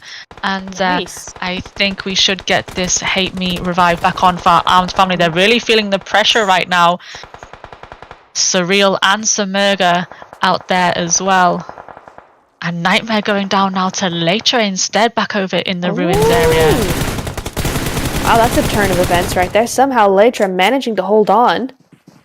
Don't know how they managed that. They were looking pretty bad there. I think they had a vehicle I just saw, so they were able to get into zone quite quickly. But still, they're on 4 kills right now. Sprays coming in everywhere, and I think Freeps is the last one of our family back out in that blue zone. I wonder now if she'll just be left for the heal strat. 8 teams left in it, but if you look at the players, you think, oh, 16, maybe we can get a top 5 in here somewhere. There we go, 5 eliminations there, and she goes out very, very quickly there in the blue. A shame too, she was only a few meters from zone, so just the zone being way too damaging to actually survive there, just the extra few meters she needed. Gonna be seeing over here, who's this? Hello. We've got some new information on our screens as well. Looking nice, 300, 400 damage. I think these are the girls of Leitra left alive. So those were their individual stats on the screen for you right there. Sumerga with 6 kills, though. They've been doing good. All right, so we've got 6 teams left. I can only see 4 in this zone. Yes. So I guess there's a couple of players out there in the blue, still just trying to med up. Nightmare in a bit of trouble there. I don't think they're able to get up from this this steep side. No chance. So whether Surreal can claim those kills or not, or whether they'll just go out to the play zone. Everyone's going out to the play zone right now. They are. We'll just give you that little bit of information. You were just talking about the teams that are outside the zone. We have Galatasaray there, Tofita out in the zone. We have Loriachi from Cave Divas. We also have Sonder from Latra. So even if Latra go out here, they're still out there in the zone, medding away. So they are good to go for now. Nature looking good at the moment, though, taking out a couple of Sumerga players, and Haraza's here trying to go with those nades. Maybe she could even steal a kill from Latra with those knocks. She's going to try a molly next. The nades didn't quite connect enough. Can the molly hit? Oh, Galatasaray there in at 6th. But 9 kills, so that's going to make up a lot of points that they didn't quite get on those placements. So that's going to be a very nice game for them. Nonetheless, Surreal looking good as well. Top 4 in 9 defeats. Oh! And that's a double knock onto Lytra. Yep, Sumerga there managing to get one of their players pick back up those nades and molly efforts. Didn't quite work for Surreal. They weren't able to get any advantage over Sumerga then. God, this zone is looking very, very tiny right now. Ooh.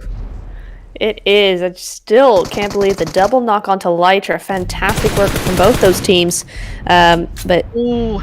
So the Medstrat has only managed to get players into 3rd and 4th, and we're left with Surreal and Sumerga, our final 2 teams in the zone. So it's definitely going to be it's a 3v1. A close one because it's very, very tight. Oh, there we go. It is going to be Surreal. Well done there. 13 eliminations going through for that win. What a chicken dinner for them. And Surreal, I don't think, okay, correct me if I'm wrong, I don't think Surreal have had the most fantastic of nights so far. They've been pretty consistent. We haven't seen them at the very bottom of that table, but this is going to be a huge boost for them with all of those elimination points as well. It's going to be a great spot for them, and I think they're one of those teams that need it a little bit more than the teams before that were doing a little bit more successfully in the last 2 games. Yep, great game for them, and it was nice to see that there wasn't just one team left in the zone, but still with enemies in the blue. So it was nice that we ended that game with both teams in the final zone. Absolutely. And for Sumerga as well, if we're going to talk about teams that happen to be down at the bottom of that table as well, certainly going into tonight, they were at the bottom of the table for those first 2 qualification or league days. But yeah, 2nd place and a lot of kills for them too. So that's going to be a great little boost for them as well. And all these teams looking a lot more even in terms of points going into the first Super Week day. Super Week day. Okay, Super Day. Super Day 1. Yeah, there we go. Got there in the end, but there we go. Full squad of pictures for Surreal. Let's go. Nice to see them on screen.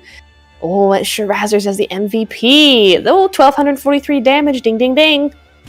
Yeah, it's a shame there at the end she couldn't quite connect those throwables that she was trying to push onto Sumerga. Otherwise, she could have had 9-10 kills for herself. Absolutely. Just a little bit off there with the accuracy.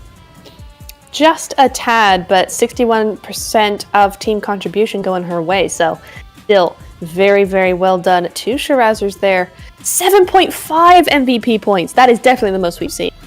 Yeah, that's a huge boost from what we've seen in the previous 2 days. This damage and these kills really, if not doubled from the league nights. So, massive improvements tonight. Definitely for Surreal. We've seen them do it before. They've had pretty good games over the last couple of days, but still not really seeing that consistency that we would have liked to see to keep them higher up on the table. But like I said, this is going to be a fantastic little boost for them. That's going to be a great amount of points going their way. And we should be seeing them pretty high up on the overalls. Oh, yeah, that's Panya. Panya went down first, unfortunately, for Yakut Quality.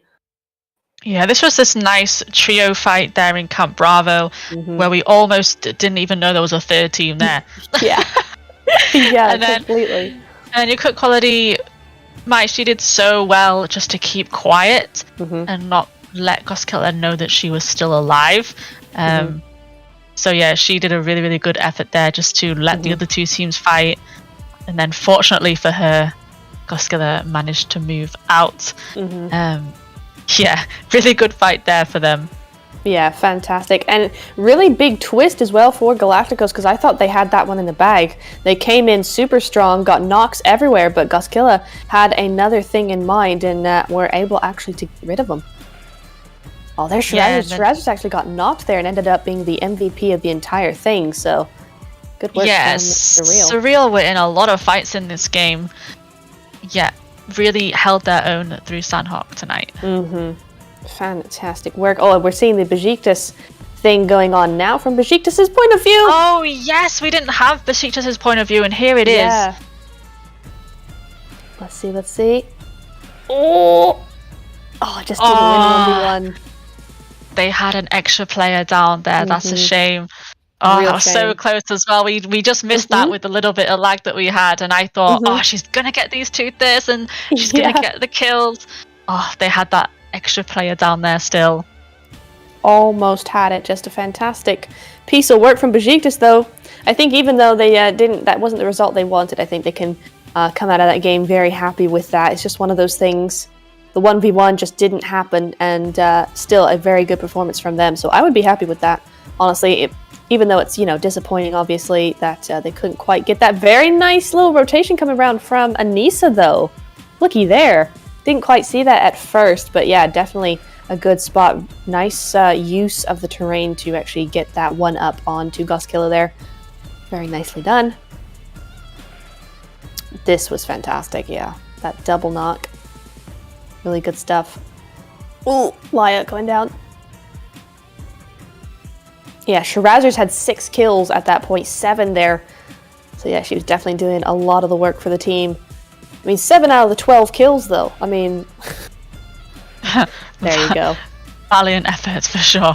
For sure. Oh, there is Shirazers with the 12, 43. But this time we don't have 1,000 damage from the other two. It's going to be Sunny from Lytra, 755, and then Surreal, 696 for Loina. Yeah, she definitely had a great game, and that damage and her kills and those massive MVP points, she's just bagged herself.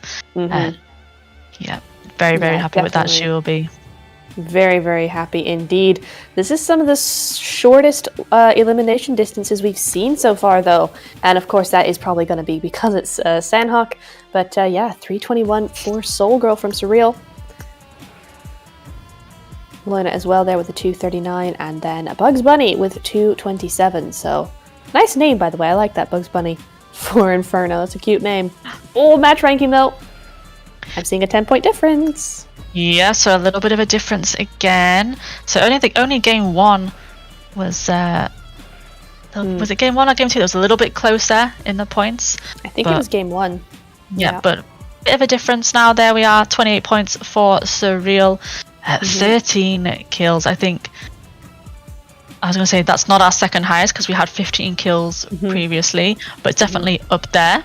Sumerga, still a pretty good game there. 18 points for them in second, and Leitra with the 13. Unfortunately, we did have 2 teams going out with 0. We did. Just to cut quality, and Besiktas as well. But Besiktas were there really at the end. I'm sure, like in one of the final zones, and they still go out in 16th. I know. It's crazy. It is. It's terrible. Terrible for these teams. Those poor teams. Look at that. Besiktas as well with the 370 damage. So they were putting in that work. It just didn't get any kills to show for it, unfortunately. And I do have to say, Majesty, there's a big discrepancy here. The rest of the team's fairly even as you look at it, but then there's just Surreal. Yep, so a big difference as well from like our first game tonight, where it was pretty even for quite a few teams. Now this Surreal dominated that game. You can see by the damage, the kills really stepped up there in Sanhok. fantastic work from them. I say fantastic a lot, but that's because all these teams are fantastic. They've been just doing a great job for us here. There's your overall stats as well. So yeah, the 9 airdrops, that's a lot of airdrops for such a small map. Yeah, and an improvement from even Erangel games where we had maybe 5. So they're going for these drops. I wonder maybe as well if they needed the new armor. Yes. That's refresh your helmet, refresh your vest. That's something you don't think about often, actually, because you always think, okay, for the new guns, but no, you need that level 3 stuff to get you far in that game. So yeah, that's a good point there, especially where everybody's third-partying everybody. So that armor really goes through very quickly. Do have to point out just very quickly as well, though, that total healing, 19,000, that is the highest I've seen so far. Yeah, always massive in Sanhok with these match strats going off from like the second zone. Yeah. So, yeah. Definitely, but yeah, that's nearly 20,000 total healing points. That is just an incredible number coming through there. But wow, tonight has gone very quickly, I do have to say. We are going to be going into our 4th and final game of the evening. And before that, though, look at this. Overall standings. Look at Sumerga and Surreal and the amount of teams that have had to go down a place because of it. Yep. So, I mean, just them two is the only teams that have done anything to make themselves move in this table.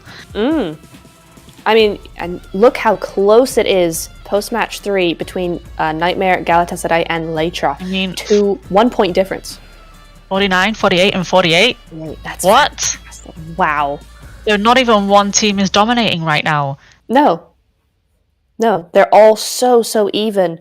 And gotta say, Leitra, no chicken dinners so far, and they're still up there.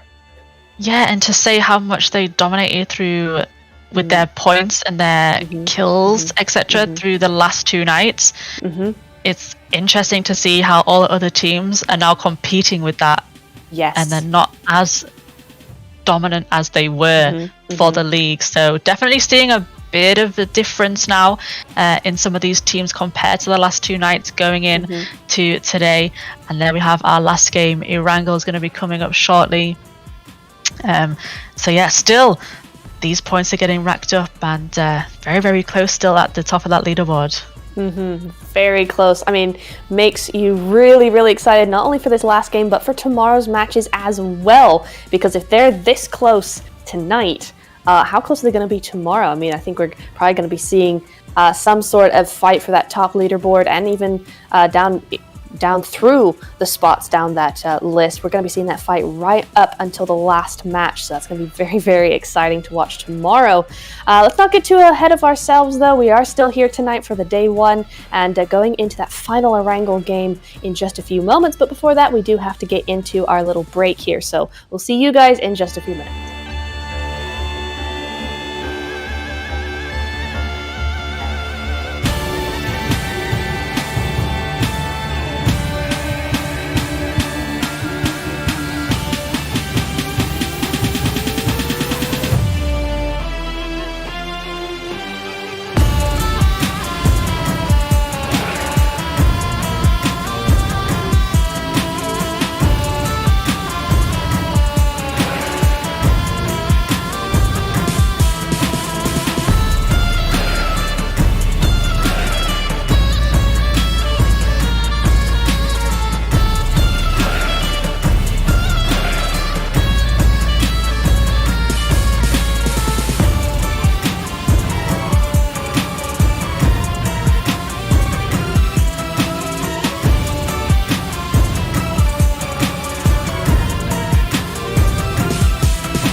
Welcome back, everybody. Hope you got your snacks quickly, because here we go. We're not going to be stopping from here on out. We are back with our final game of a wrangle. And after that leaderboard, I don't know what to think anymore. So close. I mean, to be honest, they're not qualifying. They don't have to qualify for anything right now. There's no other stage during this league, during the league stage. They don't have to qualify for anything else. So those... Oh, I don't know, maybe her camera has frozen. Is Neptura okay? I'm not sure. But anyway, what she thinks she was saying is these points will all get accumulated over the 4 super days, and that will be our overall leaderboard to distribute the prize pool. So we're just waiting for the Wrangle game coming up next. We'll be headed there in just 1 minute. We'll try and get Neptura back. Hopefully it's just an internet problem and she'll be back with us soon. So while we wait, let's get that hype back in the chat for your teams. I can see a lot of support for Galatasaray. I saw shoutouts for Respect. We've had a couple of hellos, so do cheer in chat for your teams. Let me know who you're supporting. Here we are with our last game Wrangle. So we didn't even have to wait a minute. And I guess we can just go ahead and do it on our own for a little bit while we wait for Neptura. So hopefully, no, we are staying with the game. We are okay. All right, so we're headed all the way from shooting range, headed towards Milta and Milta Power. A little bit off center, but not too bad for most of these teams. We can see already Goskiller headed for Severny nice and early, and a massive cluster of teams going for Georgia Pol. We've seen it contested a few times before, and it looks like a greater number of teams are headed there this time. Whether or not we see later try and take some vehicles and rotate to military base where they normally like to drop, I'm not sure. Have they jumped yet? Let's just wait for everyone. They're going for Milta Power, it looks like, at the moment. All right, there we can see landing with their brilliant costume. And look at our first zone. We're going to take in some of that water around military base, Ferry Pier and Primorsk. So a nice chunk of water in this first zone. Still keeping in military base. So whether some of those teams will pick up those vehicles, rotate there nice and early, maybe even guard those bridges, especially that eastern side, where we can see a couple of teams might make their way through that side. Yeah. Neptura, are you back? Hi. Yeah, I am. We have Neptura back. The Wi-Fi decided to just cut out randomly, so that was fun, but I am back. Here we are. Yeah, I kind of saw your face and I thought, I think Neptura is gone. Yes. Yeah, I thought it was a little laggy, so I was like, oh, it's a little laggy on our side, and then Discord went down. So yeah, the Wi-Fi just cut out there very slightly, but I am back, and yeah, I was just listening to you say about that zone. That is a very different zone to what we're used to seeing. It's been pretty tame for the last few matches rather, but that's looking a little bit more tricksy. Oh! I'm going to let you take this one over, Majesty. Yep, Looky we're here. already seeing 2 members of your Cook Quality going down to Arm Family. A pistol there gets a re-knock for your Cook Quality, and I don't think they've even had time to get any loot. Not much. So Arm Family really pushing in nice and early. They've been so aggressive, continuing on from their first Wrangle game as well. I mean, she's still going with that pistol here, and she's got a squad in front of her. Freeps is going to go down though, and could your Cook Quality pull this off? She can. The reload of the pistol is not going to beat that, and it's the AKM and then the Uzi of Ponyo, but they will be eliminated there very, very quickly within 4 minutes. And they had 2 down. I thought they had it there, honestly. Yeah, 4 very, very early kills for Arm Family. And we're seeing this a lot. I'm starting to see this pattern here. Arm Family really aggressive in the first half of the game. And then they try and continue that aggression throughout the rest of the phases. But it really is working out for them in those early stages. And you could My heart breaks for them because they've only managed 3 points tonight. And this final game means there's no more going their way. So that's where they're going to be sitting until tomorrow. So just a really hard time for them tonight. Yeah, unfortunately not a great start for them. They were a lot better the last 2 nights, but just not going their way tonight at all. Absolutely, just not at all. But there is still tomorrow. So again, there's no qualifications from here on out. It just means those more points you get during the Super Days, the more chance you have of getting to that top 16 for the finals. So you could quality still have tomorrow to boost up those points, and then if they qualify again next week, they're still in the running. So hopefully we'll see a little bit better from them in the coming days. But for now, that's going to be us saying goodnight to them so they can go to sleep early. Looking at Nightmare right now, though, 1,200 meters from that zone. Just going to keeping on looting up over in North Georgia Pole. They're going to be all right for now. I think that typically no one lands with them. We can see, or we will see, Wildcats down there in the crates as well. Please go for that plane. Nope. Okay. No, please don't go for that plane. I did that Death myself traps. once. I was in a scrim. I thought, I don't have a vehicle. I'm going to take this plane. I learned very quickly that I can't fly the plane. Yes. Yeah. It didn't end well for me, and I died. Yes. But I've only... They're a better driver than I am. Well, pilot. Pilot, yeah. Word changes when the vehicle does, I guess. Driver of the plane, though, still is technically correct. I tell you what, though, how long have they been in the game? A year now? I've only just managed to learn how to maybe fly one. So, definitely tricky things to use. So, very, very risky for them. But again, as I was saying before they got into that, they don't really have anybody around them. You've got Goskilla up there to Severny, and then usually the Wildcats go down to crates. But apart from that, we don't typically see anybody landing pretty close to Nightmare, so they might have that liberty to be able to go around and mess around with that plane a little bit. You just see Rise of Queens there, having a little look-see over to the Walmart building. There is Surreal there, one of the Surreal girls. But for now, she's not going to be found. They did see her car outside, so they know somebody is or was there. But they just haven't found her yet specifically. We're going into 6 minutes or 7 minutes of the game now, though, so a lot of these teams will be, looted up and headed into zone. Here we go. Lytra being the furthest away, I would have thought. And it's interesting, though, that Goskilla went up to Severny. I saw that earlier. Moving down amongst Galacticos now. Yeah, here you go. The Sirens. Yeah, and they've opted to come the way of Georgia Paul, and we know how packed Georgia Paul normally gets, so it's interesting that they've chose to come that way. Even if I was that team, I would thinking, oh, Georgia Paul, people normally land there a couple of teams, so tricky decision there that they've chosen to rotate in that way, but here we are. I wonder if if they were wanting to get past all the traffic and then be the gatekeep to that traffic. But I'm wondering if they didn't think Galacticos were going to be there. They didn't expect them there. And they've had to kind of disperse because it may have been they were trying to get to that mountain, trying to get to that building right there. They are going to do it in the end. That's purple from Galacticos right there. That's trying to get a little bit of a look-see there. They're both called the Sirens, so I thought that was actually the Goskilla Sirens there for purple. I was like, I didn't know purple changed teams.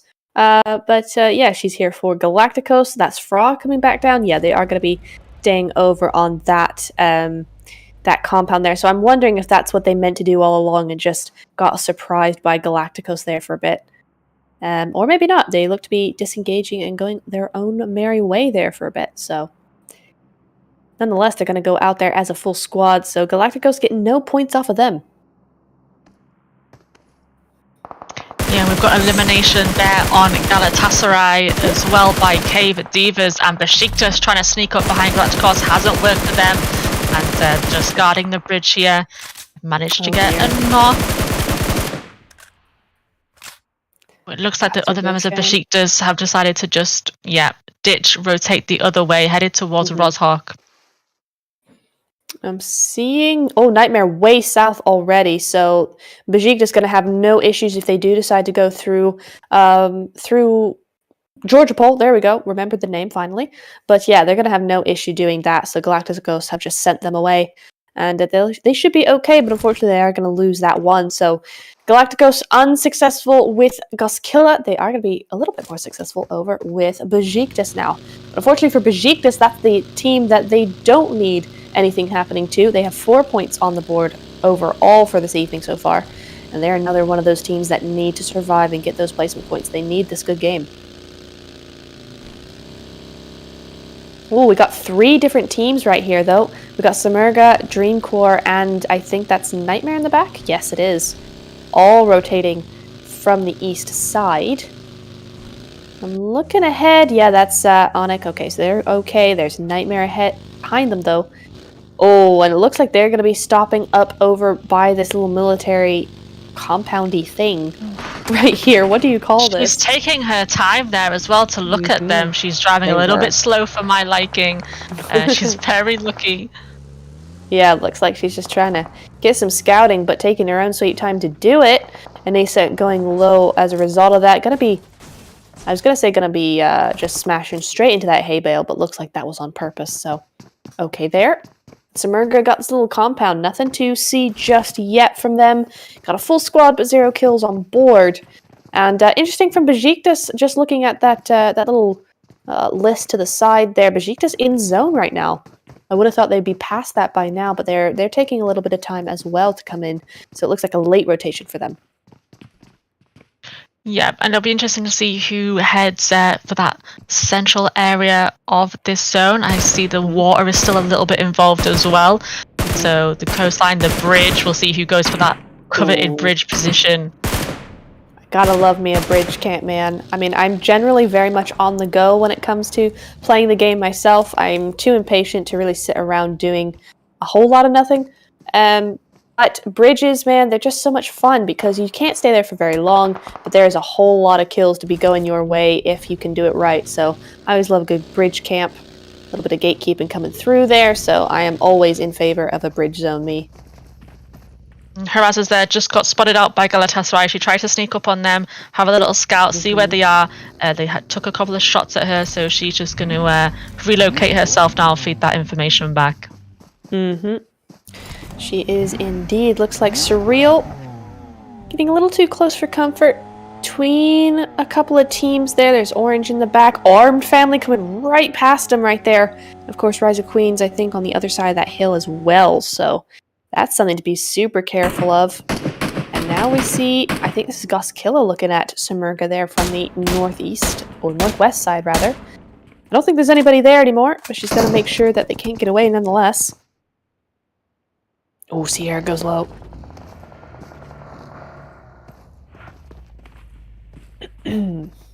Oh, Rexpect there, full squad so far. Down in that little corner. Family just having a little look at them. Just oh my god, just run your eye out. That was so methodical as well, just inching over with that one wheel. These cars and these girls, man. Oh no! Mira has managed to spot them, and we've got 3, 2 down and confirmed there for Rexpect. So didn't quite work. And while these two were doing whatever they were doing with the buggy, they've just lost their teammates. Oh no. Massive. I'm not sure to call it a mistake. It looks like they were trying to get the 2-2 split off, but yeah, still, I don't think the remaining duo were pretty aware enough of what was going on there. So a little bit of a mistake coming through there, but it's cost them dearly. And that means they can no longer really substantially hold that Pachinki Hill there, and they're going to have to move off to a safer location for a duo. Unfortunately, that's going to put them right in the path of Surreal. Oof. And this time we have Cave Divas who have come up to Dreamcore on this open area, and Sonia's going to go down there. We've seen a lot of UMP usage tonight as well. I do like a UMP for close sprays. And overpowers Cave Diva player there. Yeah, looks like Logica is a solo right now until that backup is arriving. I don't think the backup is arriving, though. They're not really being very hurrying with it. Okay, Logica's there. Ty is there as well. Our family now under the pressure of Surreal as well, so they're just down to a solo at the moment. They did get knocked by Surreal down back in that tower that they tried to call home for a little bit. Tricky tower, it's right in the open of the fields as well, just after Pachinki, so whether Surreal are going to look to push that quickly, they might, unless they saw that they were a duo. They have got that revive back up, so they have given them a little bit of time to regather themselves, and yeah, keep an eye on Surreal as well with Arm Family. That's a shame going through there for Arm Family, just not being able to be as aggressive fully as they would have liked with that duo. I do like that little split coming in from Onyx Dreamcore, though. Look at them. That 2-1 on the road as well, looking very, very nice for a nice little off angle. Unfortunately for Cave, Goskilla's right behind them as well, so they got to either move out of those buildings, try and make sure that they're not in between those two teams, or do something else entirely, because that's not going to work for much longer. 2 fights going on, though. I can see some great nades coming in from Galatasaray there. They're trying to hold them off as best they can. It looks like there is just a solo left up there for Wildcats. Oh dear. I tried to see the there names. she goes. Yeah, they've got those 4 kills. And no, am I confusing Wildcats and Inferno again? I think so, yes. It's Those the two, they were logo. both fighting.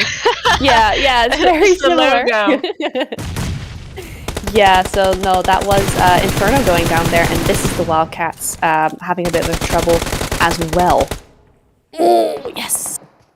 Does get the one on Loina, though. Okay. Oh, and she's trying to thirst it as well. Oh, they're really, really... And Harazes with that nade elimination, so her nade's working for her in this game.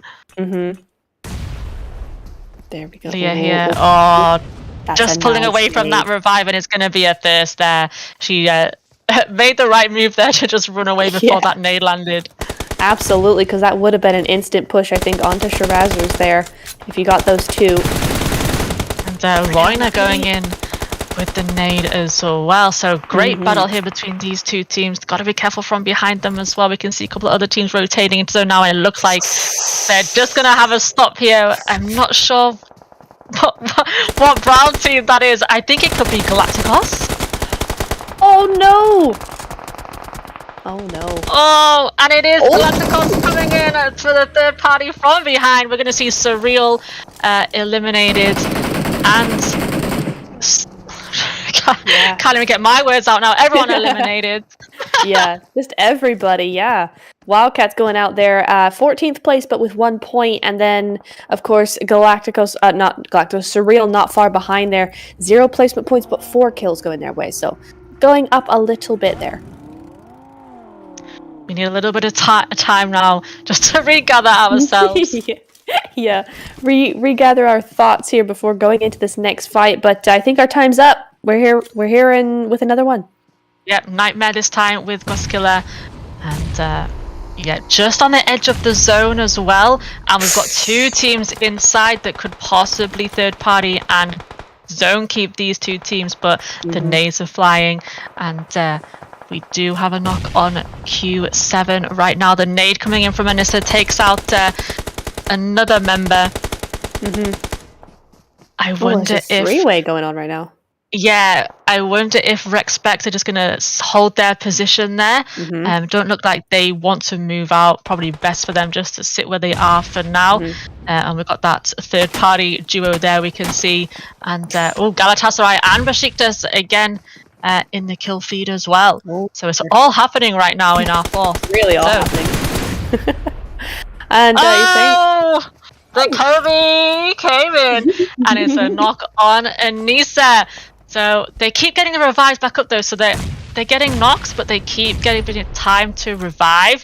And nades now coming for Q7, so the nades back and forth, all taking these knocks. This is where all these throwables are going to start adding up when we see that result at the end. They just keep flying and flying. Q7 gets elimination with her nade. It's a nade party right now, everywhere. Onic Dream. Another one! Anissa gets re-knocked by the nade. Gosh, they're gonna have to move at some point. Next zone is in as well. Kai's gonna go down again. The nade though, before she got knocked, she took down Q7 with the nade. It's so hard to keep up with these nades. It is, it really is.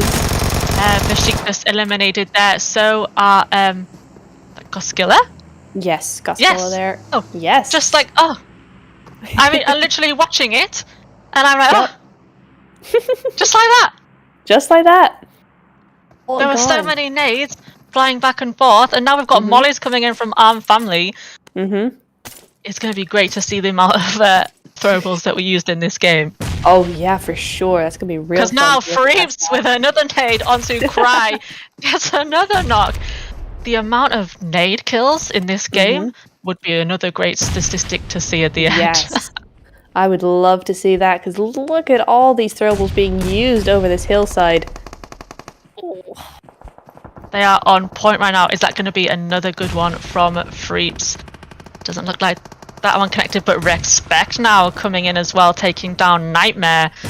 They've held their position very, very well for now. Just stayed where they are. And here we are with Nightmare pushing onto them. And that's what I thought was going to happen as well with Respect there, with the way the zone was going. Respect were going to be able to get those eliminations after the fights had already happened. So while they were damaged and low, with low, like, you know, equipment or whatever, that did mean that they were going to be able to just pick off those players as they came in on that rotation. So really well done from Respect as well to hold their ground. So nicely done. And look at them, they've got 2 eliminations with nades. The nade kills are flying in. They've got 4 kills. They just took out Nightmare there, and there goes Galacticos as well in 7th. So some great nades in this game so far. Absolutely. Doing fantastic work. And Cave Diva's still up as a trio with 6 kills. Oh god, I need to just not. It's Freeps again from Arm Family. And but they're also getting it in with Cave Divas. I mean, it's just everyone's fighting everyone right now. They are. Hard to keep up. There's so much going on, and when it comes to this kind of intense fighting, you just end up just watching by yourself. You forget to say anything. You're just trying to process it all yourself. Well, we should mention Samurga are there, right, in that zone as well. With their full squad, keeping an eye on both sides. They've got Arm Family on one side, Cave Divas as well. Just kind of holding this off while Respect, and Latra could possibly move into this next zone. Samurga not too far as well. It's going to be a tough job for Arm Family out there as well as the Divas. I mean, it doesn't look like that. Doesn't look like that's what Latra are actually doing, but I would have thought they got 30 seconds still on zone. I would try and hold out as long as possible and try and get those knocks on rotation as the rest of the teams have to go your way, because it's all open out there. So you end up actually putting yourself in a difficult position if you move away from those compounds too early. Yeah, Cave Diva is just feeling the pressure still there from Samurga. They're not backing out just yet and headed for zone. They're going to try and take these kills from Divas. Just watching them.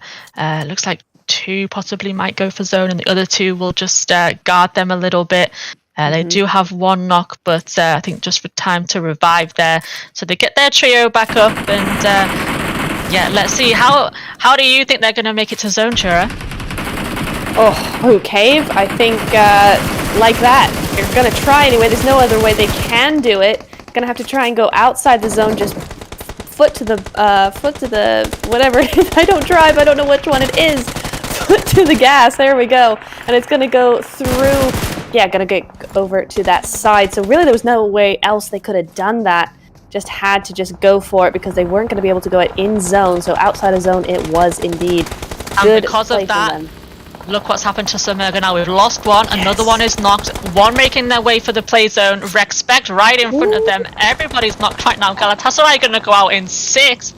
And Respect. Let's talk about them for just a quick second. Yes. They are doing very, very good. They've got 1 down at the moment, though, but they are racking up some kills. Oh, my! No! Never talk about them! Why? Why are you going to do me like this? It was going so well for them. It was, and then they just no! I'm so sorry. All respect. But hey, Anyway, 7 kills. Yeah, 7 kills, not we bad. must carry on. And Elytra, where have they come from with 11 kills? Oh my goodness me. I guess they've moved into zone. They've done the opposite of what I said, but still made it work. And now with the 2-2 split over on the other side, looking very nice. And Submergo Binman, and look who is left. It's a solo of the Cave Divas. And that driving must have been OP, and there we go with a nade to finish off our night. And you couldn't write that. What was that? Another nade just flying through to take the win. Poetic. And just those nades in that game was just so much. Look at that, like just flying Kobe's, everything. Great end. Great end. And Elytra, just proved me wrong. I said, look, you're probably better off staying as far as possible in those compounds under that cover as much as you can. Wait for those to come to you. But instead, they took that initiative, went to the zone themselves, used those smoke. I mean, you do have cover if you use those vehicles. And then the really aggressive, I think it was 1-3 at the end of the day. I don't think they had a full squad right there. But the 1-3 coming through either side of the road, picking up the last kill with that nade. I mean, just fantastic work from Elytra just to pick up. I think they had 12 kills, but the rest of those kills, I think, at least half of them were right to the very end of that phase there. So really, really good work to actually just pick up everybody there in that lobby and get that win. Just fantastic. Yeah, and the solo from KD was who managed. I didn't think they were going to be able to make it. They took the vehicles and one managed to make it through into that zone to take second place. Just fantastic. Really, really good work. There we go. Oh, another Elytra win and another full squad of pictures we got up here. So that's awesome. We always love to see that. But yeah, fantastic win. They're going to be very, very pleased with that, honestly. Just really great work to end off the night as well. And that's going to put them in a really confident spot to get into day 2. Yeah, what a great first day we've had. It's been such fantastic. A mixed bag, but it's been so good and so close. And really looking forward to tomorrow. Absolutely. So looking forward to tomorrow. Oh, Freeps from Armed Family, though. She's going to be our MVP. Alrighty. And yeah, they definitely did a lot of work going into that. And there's the bell of 1,024 damage. Very nicely done for 5 eliminations. So a lot more damage going in than eliminations, but still 62% contribution. That's a super high number there. Well, it was all those nade knocks. Yes, that's true. That is true. But it's all close range. 42 meters is her longest elimination distance. That's amazing to me. Gosh. She took everything very close. I think it was a battle of the nades in this game, to be honest. That's true. That is true. And of course, nades don't go particularly far. So yeah, that does make sense with the 42 going through there. But oh yes, Armed Family had those 4 early kills.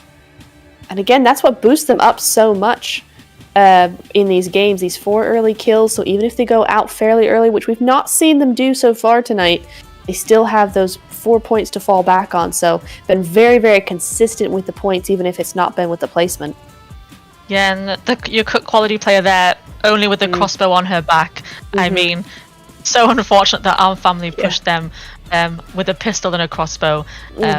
What can you do? There she goes with. I thought she might have actually shot then, tried to, but she did have a pistol, but just unfortunate for them so early on. It is, but I gotta tell you, they were accurate with those pistols and did a fantastic job. I mean, I would be down far sooner with only a pistol in hand. Unfortunately, Ponyo had an AK, but just got caught out in the open there, so she could have done some real damage if she hadn't gone out so early. So that's a real shame there. Armed Family finally going out. So I think that was Respect in 3rd place in the end. I'm not entirely sure on that, but I think it was. I think fourth, maybe. 4th? I think 4th. Okay, well, still a fantastic result for them. I think that's the highest they've scored so far tonight. If I'm not mistaken, I think that's the highest placement they've gotten. But yeah, with the 7 kills, that's still a very decent game. They're going to be happy with that. Yep, considering how they only just made it into the top 16, yep, they should be feeling good about themselves right now after this day one. Absolutely. And this fight as well, so much was going on. We weren't quite able to really, I think, process this one to really enjoy it. But there you go, Surreal just coming back from nearly the dead there. Oiku then super good with that nade, with the nades, with the push there. Really good work on her part, but unfortunately, just again not going to be doing it. Not going to be working out for her quite there. And this is where the nades really started to go through. But I really just got to say the amount of even skill. Even playing field in this lobby. I've said it before, I'll say it again. The amount of just, it didn't work out this time that happens with these teams. It's never really any big mistakes that come through and ruin a team's chances. They're all playing really, really well. It's just that it doesn't work out this time. So it's really makes for exciting games for sure.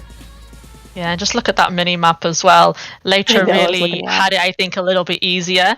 They were the only team coming from that direction, and it was just absolute chaos everywhere else. Absolutely. I didn't know what was going on, so I don't know about anybody else because it all happened so fast. It did. It was very, very quick.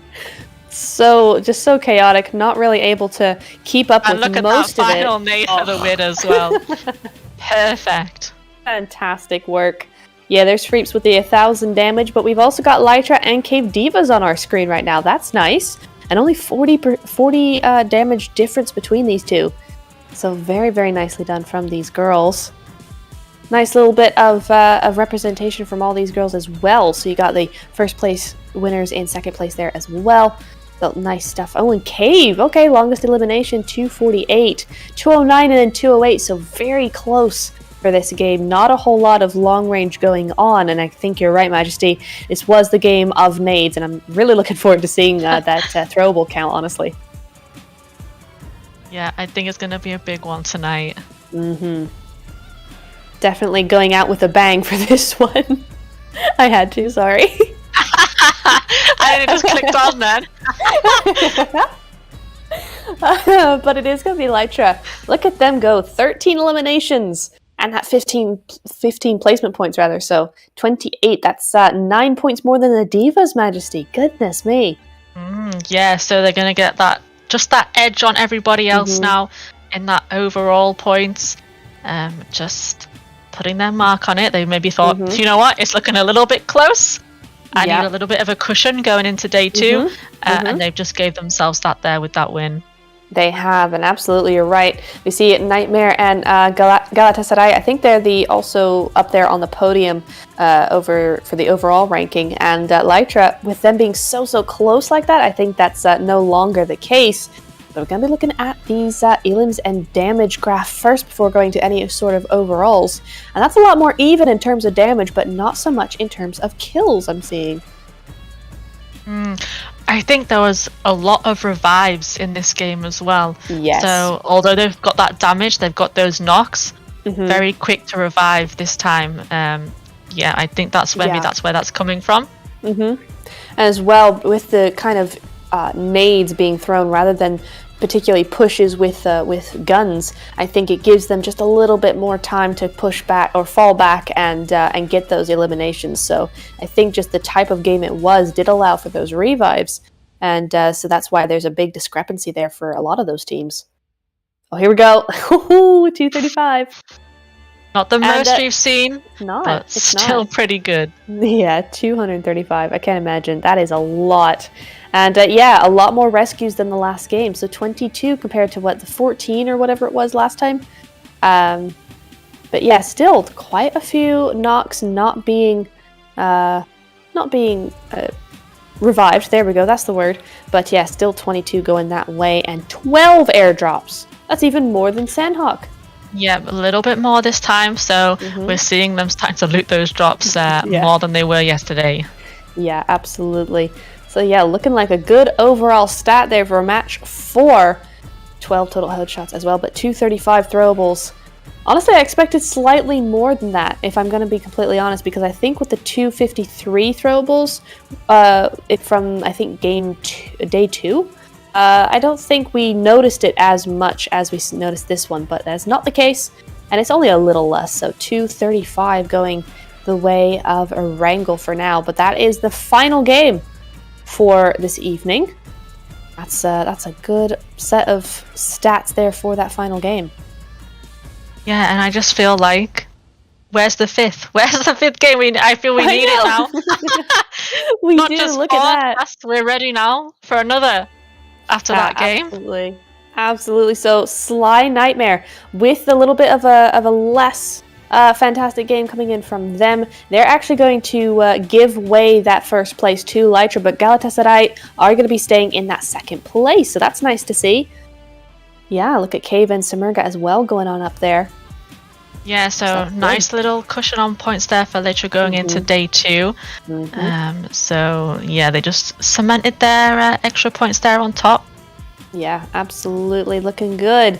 Ooh, this is interesting because there's a little bit of a discrepancy here now between the damage dealt and total eliminations as well, but not quite so much. We're seeing a 400 point difference there for damage, but only, what is that, 5 and 3, 8 total elimination difference.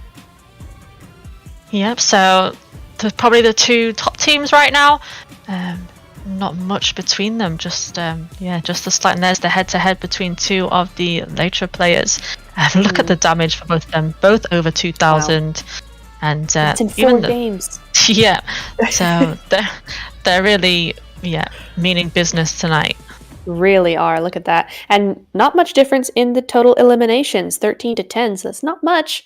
I love how the throwables used, it's just numbers reversed, 32 to 23. Oh, overall standings back over that way, though. Here we are. So we're looking for tomorrow. I'm looking at Rise of Queens, Besiktas, and Yakut Quality. They can do better than this. They just had a rough game and rough day. And I think they'll be back on point tomorrow. So yeah. Yes, especially Rise of Queens. Obviously, they had chicken dinners in the weekdays. So surprising from them only to take 9 points from today. Yeah. But I have noticed, they either do not so well or they have 2 or 3 wins in a single day. So we may see a totally different Rise of Queens come through tomorrow. I'd love to see that. And, Inferno as well, going down there a little bit, but because Galacticos had a good game there as well, going up to 11th place. So a lot of switching around, but I do have to say there's not as much close quarters in terms of the points as much as there was yesterday. So seeing a little bit of those gaps come through there. MVP race though, look at that, Majesty. Yeah, this is the first time we're seeing the MVP leaderboard, so this is nice to have a little look. Obviously Lytra there featuring in 1 and 2 with Opium and Sunny, so good for them. And Surreal actually, Haraz's, obviously she had that great MVP game today. With what, like, who was it who had 7 MVP points today? I think that was Shirazer's, wasn't it? I think it was her, yeah. So she's really thrown herself up there and now sitting in 3rd. So very happy with that. She will be very nice. After that great day. Yeah, absolutely. All right, there is our winners from today. Galatasaray taking Erangel, Sly Nightmare with Miramar, Surreal in Sanhok, and then finishing with Lytra once again. In our final game, taking that second Erangel map. They like to take this last one. They do. They've done that 3 times now. Or no, twice now. They took the first one in day 1.